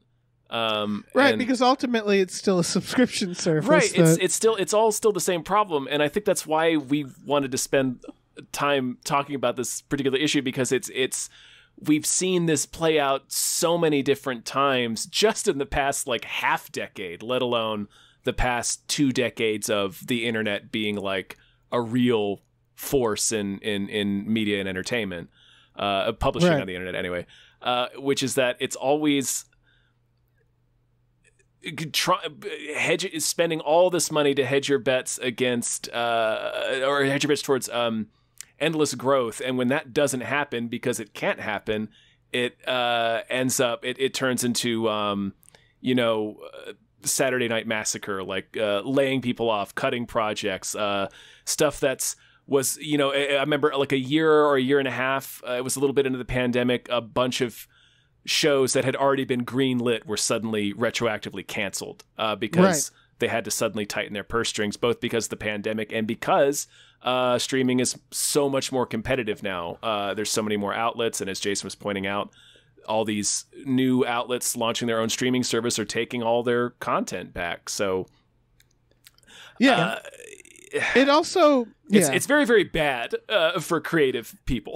I don't think they actually understand what works and what doesn't, because I would argue the strongest thing they have right now is Stranger Things. They were right to give them a lot of money. They're going by like this, the thing they have here is minutes viewed, what's been viewed the most. And I think the problem with that is like Red Notice, the Adam Project, they don't get talked about. Like people put them on, they watch them with family. Like people might have watched them, but they don't get any buzz. The only buzz Netflix has been getting lately is the fact that they keep having these stand-up specials of people doing a bunch of transphobic jokes. Like they've been getting negative buzz. Mm-hmm. The most buzz they had recently about a show was Squid Game. And again, that's a TV show, right? I don't know what the numbers were for Squid Games. I do know that Dave Chappelle's special was like extremely, like it also got a shitload of views. And so what I'm getting to now is like I feel like the numbers of views isn't actually for streaming. I don't know why. I'm just suspecting it. I don't think that actually equates to the things they should do. Okay, this is the heart of the problem, because I don't want to get too inside baseball here, because it gets into some boring stuff about tracking and analytics, that kind of thing. Yeah. When you are doing any kind of a publication, any kind of a movie or show, anything, if you're doing a movie where people have to buy a ticket to see it, that's very straightforward, right? Exactly. We sold this many tickets, made this amount of money. anything else, a website, a newspaper, a magazine, for example, with a magazine, back in the olden days of magazines, some of you people listening, you still buy magazines, right? Physical magazines. I see them at the drugstore. Somebody's buying them. Someone out there, one of you sick bastards is out there buying these things. You are trying to, you're trying to maintain a subscriber base, and they would know that if we put a certain celebrity on the cover, we will sell more copies that week. But in terms of individual columnists and things like that, they had no possible way of knowing how many of those subscribers are there for that columnist or that feature or the style. You're always guessing. And with TV, like with the networks, they used to publish their Nielsen ratings, and that was something everybody knew. It was in the paper. You knew which shows were hits, which shows were failures. With Netflix, because they're not using, and advertisers had to have that information. They had to know how many people saw their ad. Since Netflix is not advertising driven and it's only subscriber driven, it is, no matter how hard you try, no matter how much marketing research you do, focus group testing, anything, you will never know how many of those subscribers were just there for Friends and The Office until Friends and The Office is gone. You can see minutes watched, you can track user behavior, but in terms of, did we make our money back with the $40 million we paid Ricky Gervais? Did we make our money back for the $50 million, whatever Dave Chappelle's deal was for the multiple shows they bought from him? I read it costs more than Squid Games, so that's weird. So in terms of an executive there, if you ask them, did we make our money back? Obviously it did not earn us $50 million of more new subscriptions because subscriptions are going down.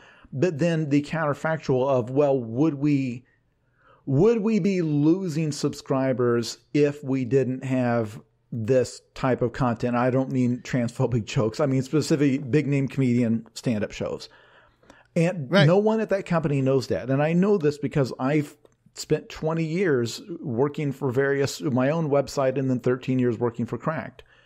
And with a website, you can see every single thing. You can see every page people looked at, how long they looked at it. We know the time on site. We know the time on site for each article.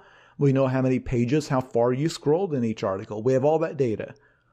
And we still had no idea because you had columns that were read by fewer people, but the people who read them read more of them and probably recommended more of them, and they became loyal readers, whereas some of the other content did great numbers, but it did great numbers with people who kind of washed in from Facebook and Google, glanced at it for 30 seconds, and then left and never came back. So it looked good because you can say, oh gosh, this slideshow had, however many, 400,000 unique readers, and then they spent 2.5 minutes on it on average. That's a huge success. But in terms of over the long term, did that slideshow continue to build you a loyal audience of people who would come back every day without having to be told? People who would come back every day without having to be advertised to? Loyal people who are there coming back on their own, spending all day on the site, buying the merchandise. You have to know that some viewers and some people care more, they're more valuable, not because they're more valuable as human beings. They're more valuable because they love your stuff more than these casual people who kind of browsed in and browsed out. It is impossible to know as a publication or as any kind of an outlet what people are there to see and what they're not, even if you can see how much time they're spending watching stuff. Because the long-term effect of, is this content disposable? And what they're finding is that when another outlet comes along, or when an alternative comes along, like Disney Plus has got a big enough library, a lot of their fans who they thought of as happy customers were happy to leave because it turned out you actually were very disposable to them.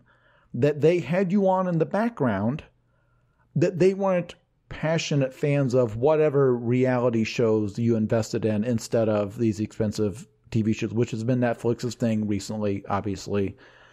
And that People can get that stuff kind of anywhere. And so it is not straightforward, but it is hard to watch because all three of us have worked at places where you have the initial rise and everyone loves you. And then you have the period of investment and the hiring spree where you're bringing new people on, investing in new types of content. And then once you crest and you hit the, okay, we're cutting back period, you're in this position where your directive is grow the audience, but give them less and worse content. Yep. Or Right, cheaper content. It's Yep. like give them less and keep them right. It's like, okay, do you understand we're not selling cancer drugs here. We're giving away light entertainment and informative articles. Like they don't need what we're offering to survive. You have to dazzle people to keep them here. If they're just casually browsing as something to kill time in the toilet, they'll just go to Facebook. They'll go to Reddit. They'll go anywhere. To keep people and make them loyal, you have to make them love what you do. And making them really love what you do means you have to bring in personalities and people who are truly unique and great at what they do. And those people cost money. And once you're on that downside, once it's just cut, that is rough. It's rough for everybody working there. It's rough for the audience because you can tell. There's just less being offered to you. And they keep raising the price every year. Yep. I also think is what's behind stuff like this Ricky Gervais and Dave Chappelle stuff, which is that I think that's their equivalent of like I think at this point it's like the quest to go viral as opposed to the quest to be consistently good. That's why I was pointing out TV shows is like, that's what they should do. That's what keeps people like, that's the only reason. I literally almost canceled my Netflix this month. And then Stranger Things was like 2 more episodes in July. And I was like, damn it. I have to wait for that. Because that's the only reason they stick around is if it's a TV show that I want to watch or one that I like having on a bunch. I think they probably saw, Dave Chappelle has been trending on Twitter for a week. Ricky Gervais has been trending on Twitter. That means it's working. Exactly. It didn't matter if it's negative or not.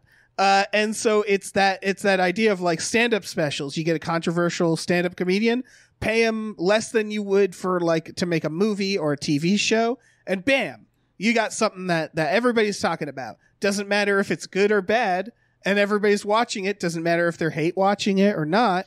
And that's just not sustainable. It's like the clickbait model on the internet. There was this period of several years when it's like, just make the headline where they have to click through to find out what it's about. Has Hugh Jackman died? No. But it's like you have to click through to find. And it's like this was a model. It's like we're geniuses. All you need to do is make them click. And it's like, well, no, because you don't have a happy customer there. You don't have somebody who you've enriched their life at all. You just trick them into moving their mouse finger or they're touching their phone, and they're not going to be tricked a second time. And it's like, well, yeah, but look at the numbers. Look at how we made the line go up today. Right. It's the reason why, separate story but related, Morbius is getting a re-release in theaters. It was announced. Yeah. Because they were like, sure that's true? Are you sure that's not just a joke somebody made? So Screen Rant is covering it. A few places are covering it. It's coming from Comic Book, which I do not think is a... I wouldn't trust it that way. I wouldn't fully trust it. So yeah, I am a bit suspicious of this, but I also we'll have to wait and see, I guess. So I shouldn't talk about it too much. The rumor, let's call it a rumor for right now, is that they're bringing it back in like 1,000 theaters or something like that, right? Yeah, right. Because of all of the memes, and they think that when people post memes about how a movie is bad, that we will spend money in this economy. We will spend money to go watch it ironically in a theater when it's already available on digital. A lot of people have gone broke on that assumption. Yeah. that the nerds love joking about this. They will surely spend money. It's like, nope. And what this ultimately does is it creates mindset in both the production side of entertainment, like the distribution side with these big conglomerates like Netflix and such, and also to a degree, I feel like on the audience side, where it just across the board just devalues art and entertainment in everybody's mind, because it's like you mentioned, disposable content. Like even calling it content sort of removes the artistry from it, removes the creativity from it. It's just a product. And so they slash. I don't know. It's really frustrating and depressing. Yeah, and it's not everywhere. It's just a very common thing that happens. You know. Yeah. It's a lot of studio and producer think. It's that idea of like, we want this idea and we want it to be big and we want it to be funny and we want it to be like this and that and that. But also, can it be like 90 minutes and not cost us much money? And it's like, you have to make a decision. You have to do something. You have to swing. And so it feels like the subscription service has made them unable to know, like we're saying, know when something's risky or not at all. And so like they don't even know when to take a risk. They don't know what's a risk. And so they're completely blind, and it's just at that point everything's content, and it's just about the overall service, right? It's not about making a piece of art. No, it's why it's the only way they can measure it is in minutes watched. That's like very telling. There's no qualitative assessment there. Like you're not right. Yeah, a lot of people saw it, but like. How actively but who are those people? Who are they? How actively were they watching? Were all of those minutes watched by different subscribers? Were they all watched? Like, was it an example of 4 people on the same Netflix account watching the same show? Like, so that's only one subscription. So there's like, and I have no idea if they have a way, if stuff like that is factored into the numbers when they report. Well, yeah, it's the idea of like, okay, everybody watched Bird Box and Extraction. Probably because they had Netflix already. It's there, and it's like, oh yeah, we'll watch this. They don't know if everybody liked it, if everybody will watch a second one, but they'll be like, oh, this was watched a lot. All right, well then and it's that idea of like, if it was in theaters, would people have still went and watched it, or is it simply that it's available? That's a huge other thing that doesn't get taken into account. Like, it's not just like, well, because you could argue that, well, people watched 9 billion hours of Bird Box, so it stands to, you would make a sequel just because people watched it so much. But like, you can't, that's when it's just there on Netflix on your couch on TV. Like, if you had to actually get in a car and drive to a theater and spend money on a ticket to see Bird Box, would it have still been 9 billion hours? Right. Or if you then were asked to invest another 2 hours, would you? It's the equivalent where it's like, yeah, you'll watch it at home because there's no effort. But then if they're like, so here's another Bird Box, that's going to be a big drop off, right? Because it's just going to be people who just won't care. Bird Box is coming next month. Will you renew your subscription? Yeah. So you can see Bird Box 2. That's the key. Yeah. And they can't know that because some of those people who watched Bird Box, it was just on in the background. The young people, it's a 2-screen experience. And so their standard for what they'll throw up there, but those same people are not going to go to Amazon Prime and pay $25 for a still in movies release and throw it up on screen and then look at their phone the whole time because that's too much to pay. So it's a totally different standard. And again, I can't emphasize enough. Like earlier, we talked about, a foreign language show that looked like it was going to be spectacular. It's going to be like everybody's favorite show.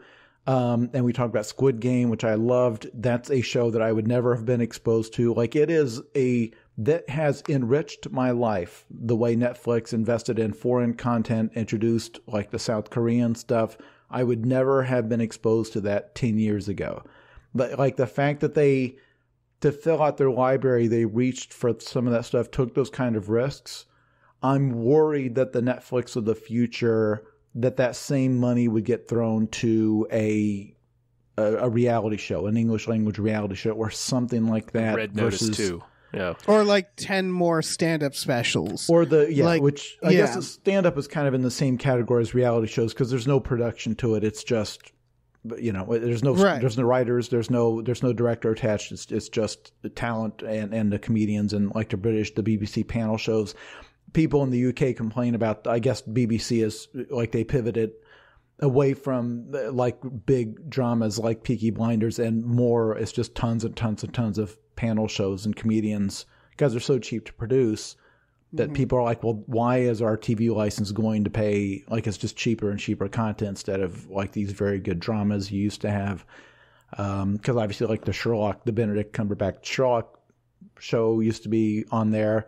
Right. So it is, I don't know. I worry what it's going to look like. And people will ask, well, like, what about the other services? See, I think they're all just different stages of the bubble. I think that Disney Plus right now has, by taking all of their stuff out of the theaters, and making it streaming, because obviously the Obi-Wan Kenobi, that was supposed to be a movie. That was supposed to be part of their plan. Remember, it's going to be an alternate movies every other year, like a standalone character movie and then a mainstream. And then that died with Solo, but it also died with the pandemic because when theaters closed, it made that decision really easy to just dump everything into Disney Plus. Well, at some point, these people are going to sit down. The bean counters are going to look at their spreadsheets and say, well, okay, a huge mainstream release used to get us at least 1 billion worldwide, probably closer to 1.5. So we've dumped all of this stuff to Disney Plus. Here's where our subscriber, numbers are year over year. Are we making the just absolute catastrophic amounts of money we're used to as Disney? Right. And maybe they are, because maybe a Disney Plus show is just as good at moving merchandise, which is a bigger piece of the pie for them than it is for somebody like Sony. It's maybe that it doesn't matter because streaming pushes toys and stuffed animals just as well as theatrical. But boy, it is hard to compete with everybody paying $15 a ticket and the whole family going. It is hard to match that on a streaming service, no matter how big your subscriber base. And I think right now Disney Plus is just in that grow. Every quarter is bigger than the last, that it's going to grow forever mode. That I think they, as with all of these, are going to hit that tipping point that Netflix just hit first because they were first in. Yeah, I think they'll hit it even harder because you go on Disney Plus, they don't separate things by genre. Star Wars is a genre. Marvel is a genre. Like that's the problem with Disney is now their genres are properties. And the moment people lose interest in one of them, guess what? Like people always watch horror movies, but when you're a streaming service that has a Star Wars section, if Star Wars suddenly becomes not something people are into, like that, you just chopped off one of their limbs, Or let me put it another way. Now that they have established that Star Wars is a TV show, right, will there ever be another gigantic Star Wars movie? Or are they going to see it as the equivalent of somebody made, like the Bob's Burgers movie? Like that's amusing, but that's not going to be $1 billion property. It's just a fun little thing they made. Well, Star Wars is now a weekly TV show, which as I've said on Twitter, it lends itself to that. It was adapted from the weekly serials from George Lucas's childhood, like the cute little cliffhangers and MacGuffins, like that all lends itself to weekly viewing. That's maybe the level it always should have been at. But at some point, they are going to want to go back with Rian Johnson's his Star Wars trilogy that's been in development, that they claim is still in development. At some point, they're going to want to be able to put a Star Wars in theaters that grosses them $1.5 billion worldwide. I don't know if that's a thing anymore because it's a TV show now. And if you say, come see this TV show in the theaters, aren't all the people who are paying for Disney Plus going to say, well, it'll be on Disney Plus in a couple months? Yeah, and they won't be wrong. Because they have to feed that machine now. So there's a cheapening effect because we talked about like the trailer for their Pinocchio movie. That's a direct to Disney Plus thing. If that had been made 10 years ago, is that something that would have gone directly to DVD, directly to Disney Channel, or is it something that would have been their huge summer movie, like because it looks cheap to my eyes. It looks like a made for Disney Plus thing. Right, but they probably... Where if it costs a lot of money, it costs a lot of money to pay Tom Hanks and Robert Zemeckis. It doesn't look like it costs a lot of money to produce. You know what I'm saying?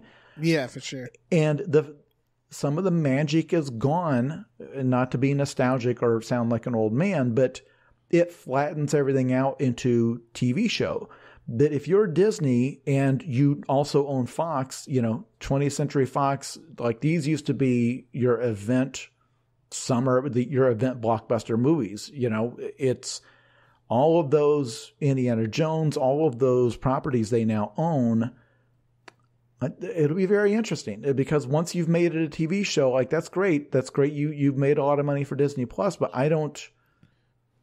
if they had decided to keep Obi-Wan Kenobi as a movie and say it was opening next week after Top Gun 2 has come out and they're going to come out with their Obi-Wan movie, what is that gross on opening weekend? I don't think it's $100 million opening weekend.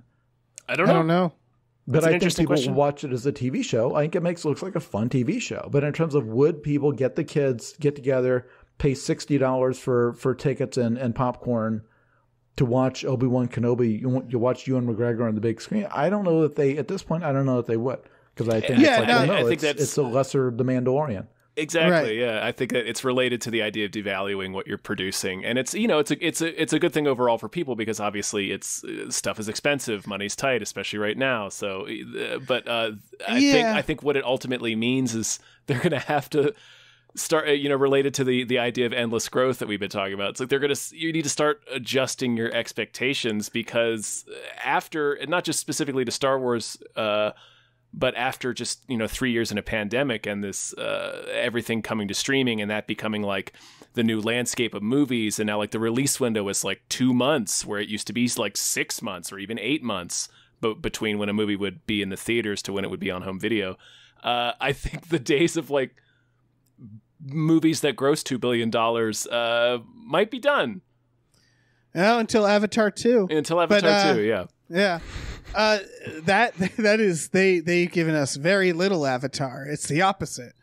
I think the thing that frustrates me about this, going back to why I think we're attracted to the story, is that it's kind of the Quibi thing too, which is it's very frustrating to watch these large companies make these obviously bad decisions and know that the people at the top who made the decisions will be fine. Yeah. The people who are going to get hurt by all of this, much like Quibi, are the people that are artists and writers and actors and animators.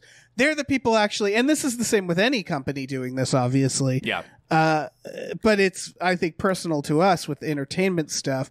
It's really frustrating to watch them make these decisions based off imperfect information with their finger far off the pulse of what's happening and knowing it's going to fucking fall apart. It's going to destroy a lot of careers. Yeah. And meanwhile, Jeffrey Katzenberg will play the song from Trolls and go on to his next $2 billion deal. Exactly. Which is a thing he did on the phone call when he fired everybody from Quibi. He played for them the song from Trolls. Anyway. That's wild. Yeah, I don't know.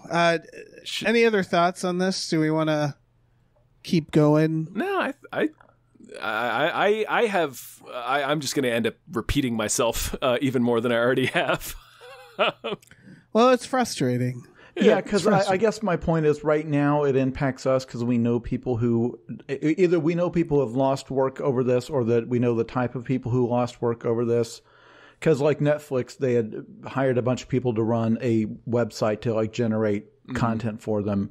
And that was the first thing they cut when it came time to. So like all these people, just like a couple weeks after they moved across the country to go work within months, they shut that whole thing down. Yeah. So we either know people or we know people who know people. Like these are the circles we run in. But it will start impacting you, the audience, very, very quickly. Because you're going to start to notice less and worse content out of Netflix. And you're going to see the same bubble pop from, because like Amazon Prime, I don't know if people realize this, Amazon is only profitable because of their web hosting. AWS, that's their profit center. They do not make money off of their online shop, and they sure as hell do not make money off streaming. So they're pouring all this money into streaming because they're still at that stage where it's all that matters is the eyeballs. We're going to attract big name creators, big name movies, big name like series. We're going to pull them over. They bought football. They bought NFL football. It's going to, this next season, 1 day a week, it's going to air only on Amazon Prime. It's paid outrageous weird. money for that. Yeah. But that bubble will pop too, because at some point it always happens. The bill always comes due where somebody at the top who looks at the spreadsheet says, "Hey, I'm sorry, we're making slightly less money off AWS now. We're making slightly less money off of due to supply chain or whatever. We're making slightly less money off of selling stuff for below cost. We got to cut somewhere." And this whole our attempts to get into streaming when you've got 5 other companies cutting each other's throats trying to pull away market share, it's too expensive and it's not getting the results. So like this hugely expensive Lord of the Rings show, that may be the last monster budget thing they ever make. Like that may be the thing that makes them say, "Oh, we did not make back 5% of this. Like we can't justify this." But during the bubble, the bubble period is great for audiences because they're just throwing money around, and it's good for creators because all these big projects. But that bill always comes due. I've lived through multiple bubble poppings in my life. Yep. Yeah. And it is hard to watch, but it's one of those things where it hits the creators first. You hear them complaining first, and then it's in the subsequent years as the audience. This is where when you search something on Google now, and the first 3 ones you click on all slam you into a paywall, and you get very frustrated as a browser. It's like, oh, it's all behind a paywall now. Like it's making Google useless because everything I click on, it's just paywall. It's like, if you rewind a few years, all of your creator friends, you saw them yelling about this. This is Right, exactly. This is the layoffs hit them a few years ago, and then this is everybody pivoted to you have to pay to look at it, and it's going to be the same thing. It's going to be it's like, well, whatever happened to all these shows that you still have? Why are they all on a separate streaming service? Like this is what we were all whining about a few years ago, and you'll see it. It's but it's coming. It's kind of, if we had an economist on here, they would probably say, well, no, this is the natural demand and growth curve. It's just the way it works. But boy, it's hard to watch. Yeah. Yeah. Feels like maybe Really. the economy functioning properly shouldn't devastate an entire field of professionals once every 5 years. Yeah. Especially creatives. It seems like it is. I think it all. That's a whole other soapbox that I'll stand on a different time. But I think it all it goes has a back lot to do with the internet and digital stuff too. and how little we value art. Oh yeah. Well, you want to move on? Do you want to thank some more producers? Time. Yeah, let's thank some more patron producers. Yeah. Well, I do want to note before we thank the patron producers, this is why we love you guys, why you're important, and why this is the model that me and Tom kind of have very firmly stuck to, because it's a direct relationship between us and you guys, it's really easy to kind of know what's working and what's not because of that. Yeah. As opposed to advertisers and stuff like that. And it's part of the, after one of these bubbles burst, we made this so that, so it wouldn't happen again. Yeah. Yeah. And while the patrons are wonderful and you're all heroes, Patreon as a company is apparently becoming more difficult to work with. I hear more complaints about that. But I think it's the same thing where the people who put the investors behind Patreon were like, well, you're not keeping all of this money. You're just, it's going to the creators. Like, this isn't how it's supposed to work. We're people paying money and then we keep it all. And the creators work for pennies. Why are you letting them have all the money? After all, you're the one processing the payments. That's the hard part, not making a bunch of content. But it's your algorithm. It's a lesson Facebook learned.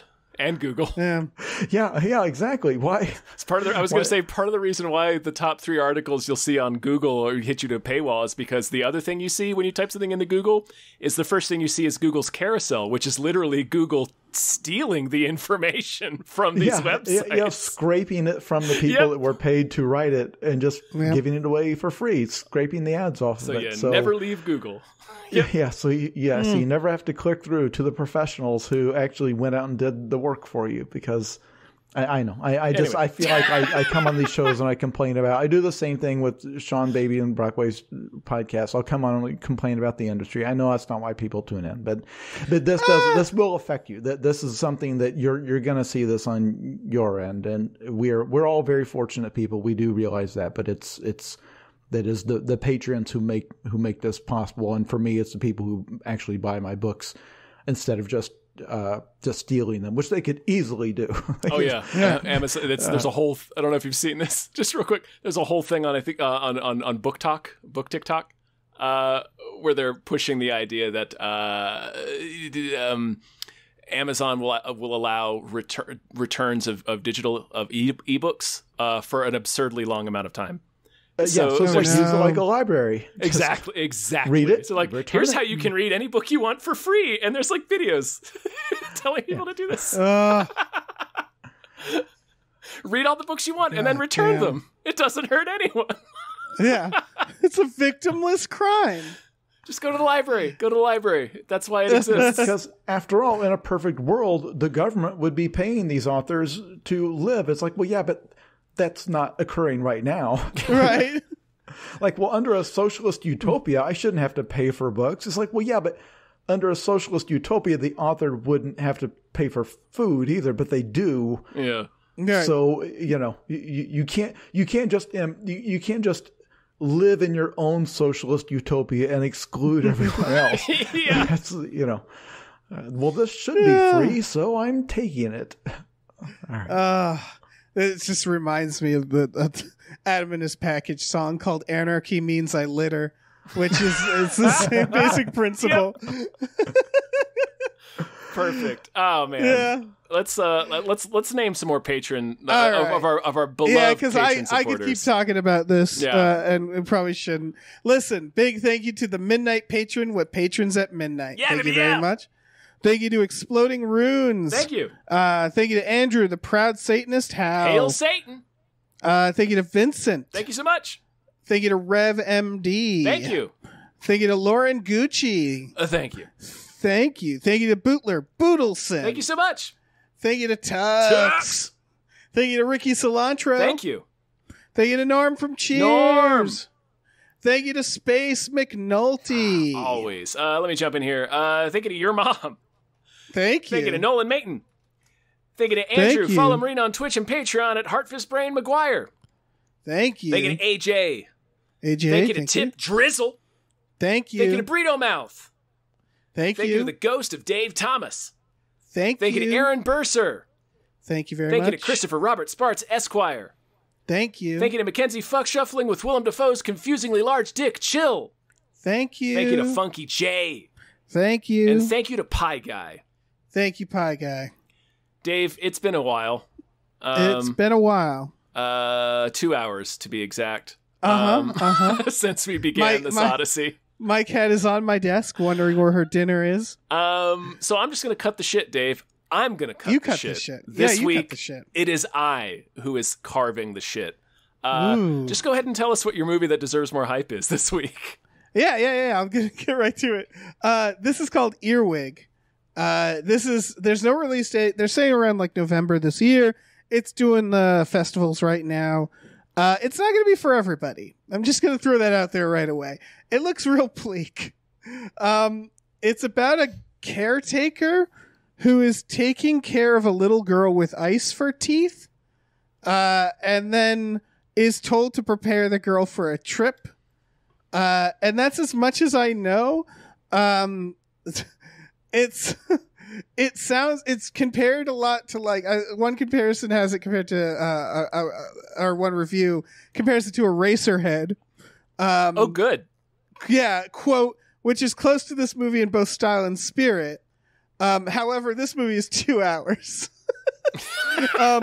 And so like, and he's they a lot of descriptions of this is like an endurance test as like a very trippy, weird, bleak film that's like doesn't necessarily make a lot of sense. So this is like one of those things where it's like, I'm into it. I don't blame anyone for not being into this one. Well, this one looks fucking weird. Right, but this is a type of movie. Either you like this type of movie, it's where it's like dream logic. Yeah. It's like Naked Lunch. Like, it's not it's a narrative that makes any kind of sense at all. It's a series of feelings and sensations, and it's kind of like there's a story, but it's not going to lead to like some satisfying place. It's right. It's like a hallucination, and it's supposed to make you very uncomfortable. And it's the whole thing with like her teeth. There's like this process of installing new teeth every day, and then they melt, and it's not clear why. And there's some mysterious boss and all that. But it's all supposed to like evoke feelings, and it's clearly supposed to inspire dread. But it's a type of movie that, again, it's a type. Either you like this kind of thing, or you will hate it. But I'm glad that it still exists. There's a long tradition of this type of storytelling where it doesn't make sense, and it's not supposed to. It's supposed to be unnerving. You're never going to find out exactly why this stuff is going on. I'm telling you that right now. That's not the kind of movie these are. But and by the way, this trailer has a whole 3,000 views on YouTube. This is actually a lot for one of the movies David brings to these episodes, at least in my experience. Yeah. Yeah. Usually are something like this. Because this trailer's been up for like months, and it has 3,000 people. That's like a blockbuster level of hype compared to, like, he's found trailers that have been watched by like 374 people total. Yeah. So yes. One middle school basketball team. It's like, even if the crew who worked on it, if only they watched the trailer, it would be more than what we're seeing on. It's like even the people who worked on the set did not go back and watch the trailer when it came out. I want to note that the director is either the wife or ex-wife of Gaspar Noé, who's made Climax, Love, Enter the Void, Irreversible. So this is a lady who's seen some shit making this movie. Like, yeah, you're right. I try to find the ones with a very little, as little views as possible. Although I should note is every now and then you run into a trailer that's like, this had 300 views. And then I look at it some more and go, oh, but this other link got like 3 million views. Oh, okay. Like every now and then that'll happen. But I usually double check for that. But yeah, just the Gaspar Noé connection makes it significant. Apparently, the same sound designer, Ken Yasumoto, and in this review says they make sure we hear everything as well as we can see it, with each click, scrape, and chatter amplified to the max. Talking about the process of installing these ice teeth. So yeah, that sounds awful. That sounds so I don't know if watch. I'm going to watch this one, but I want to watch it. It looks singular in many ways. Yeah. But art doesn't have to be fun. Like I probably won't enjoy watching it either, but that's the whole point. Storytelling doesn't just have to be about, here's 3 acts and then, the heroes win, do you even felt necessarily scared or any of the traditional emotions. Like sometimes it's just, no, this will make you feel extremely uncomfortable for 2 straight hours. And you experience that. It's like those restaurants where the food tastes bad. It's like, well, yeah, but that's not the point. You ate a weird thing that you never would have eaten otherwise, and you experienced it, and it was served to you by a weirdo, and they made you eat it off an old man's naked back. Right. It's like, and people like me look at that, it's like, well, why would anybody pay to go to a restaurant and eat, pufferfish liver off of a nude woman? And it's like, well, that's not the point. These are people that if they want good food, they can get it anywhere. They want to experience something weird. Right. It's an experience for sure. It's a type of movie like Yoko Ono would have made or whatever. Right. I also want to know, I shouldn't just call her Gaspar Noé's wife for obvious reasons. Her name's Lucille. I couldn't even begin to pronounce her last name. It's got symbols in it that I've never seen before. So people can look her up. She made a film called Evolution in 2015 and another one in 2004 called Innocence. Like she makes her own films. But like it just to give you an idea of the type of weirdness this is. Yeah. And it's going to be really fucking weird. Yeah. There's somebody in the listenership, this will be their favorite movie they've ever seen. I know people who love this type of thing. It might be Dave. It might be Dave. It might be Dave. We'll see. Oh. I don't know. Even for Dave, this is one where it's like, man, I don't know about this. Feels like There's a few movies that have defeated me over the years, but the Begotten was one of them, which I watched the whole thing. I was also too high to watch a movie like Begotten. I'm trying to think of other movies that do. I mean, Audition. Okay. I would say. All right, it's all right. I'll create a list later. Sure, yeah, we can read it aloud next episode. But for now, check out the trailer. Yeah, it's called Earwig because of course it is. Yeah, why wouldn't it be called something weird like that? Yeah, no indication in the trailer of why it's called that, as far as I could see. Except for the movie seems to exist much like an earwig. Just to upset. What you. is that? Yeah, just to alarm and upset us. Yeah. All right. Well, that's a sewed. We've done it. Woo! We did it. Woo-hoo-hoo. My goodness. Oh man, Jason, thank you so much for being on. Thank you. You can find me on any of the social media platforms by just searching my name, Jason Pargin, Pargin, and they'll turn up. I'm on all of them, but TikTok. All of the ones that the older people are on: Facebook, Instagram, Twitter, YouTube, probably some others that I have not logged into in a while. But... So when are you getting your TikTok off the ground? Soon? Before the book's release? Does Google Plus still exist? I don't think so. Do I have a Google Plus account somewhere that's just sitting there? I get notifications from Ello still. Oh, and yeah, I'm like, me too. oh, fuck, Ello. It's one of the most optimistic things ever. Yeah, I feel like Ello should have worked. Like, I feel bad for Ello. I was like, you had a good idea, Ello. We just didn't know it at the time. But also, you looked like fucking LiveJournal. So, what are you gonna do? Yeah, what am I supposed to do with that? I was on Ello long enough to create a profile as Michael McDonald. That is what I did on Ello. Yeah. Dave, why don't you tell him some stuff? Sure. We have a Patreon, patreon.com/gamefullyunemployed. That's where these producers came from. But also for just $5 a month, you get access to a bunch of exclusive podcasts like Tom and Jeff Watch Batman, Fox Mulder's a Maniac. We also do stuff with the small beans like Star Trek The Next Futurama and Spiel Boys. For $10 a month, we watch movies with our patrons every Friday night. We also, and I won't tell you what, but we have a lot of exciting new little series coming up that people should keep an eye out for. Also, review us wherever you listen to podcasts. Yeah, do that. Be ruthless. Really hurt our feelings. Yeah. We also have a store. Head over to gamefullyunemployed.com where you can find a link to our Teespring store, where we have all kinds of cool original artwork and designs you can get on t-shirts, mugs, stickers, posters, all sorts of stuff. So check that out. Check it out. Yeah. Do the stuff. Okay. Say goodbye, everyone. Goodbye. Bye.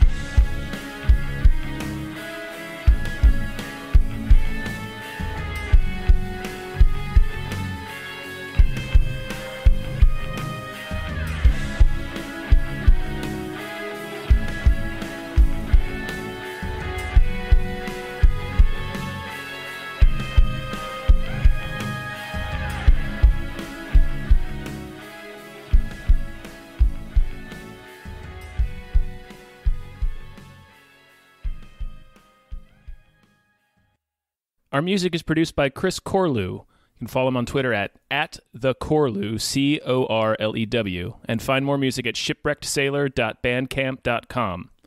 Our channel artwork is produced by Michael Vincent Bramley. You can find more of his artwork at instagram.com/mvbramleyart.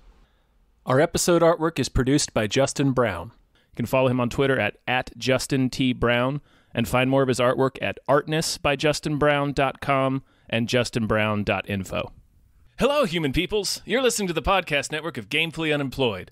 Support us and gain access to great exclusive podcasts like Fox Mulder is a Maniac, Tom and Jeff Watch Batman, Star Trek The Next Futurama, and our latest show, Spiel Boys. Head over to patreon.com/gamefullyunemployed. We do game streaming, movie nights with our patrons every Friday night, and you can even commission your own podcast about anything you want. Literally anything, within reason, and we have to do it. You are quite frankly out of excuses not to go visit patreon.com/gamefullyunemployed. That's patreon.com/GAMEFULLY unemployed, which is spelled like it sounds.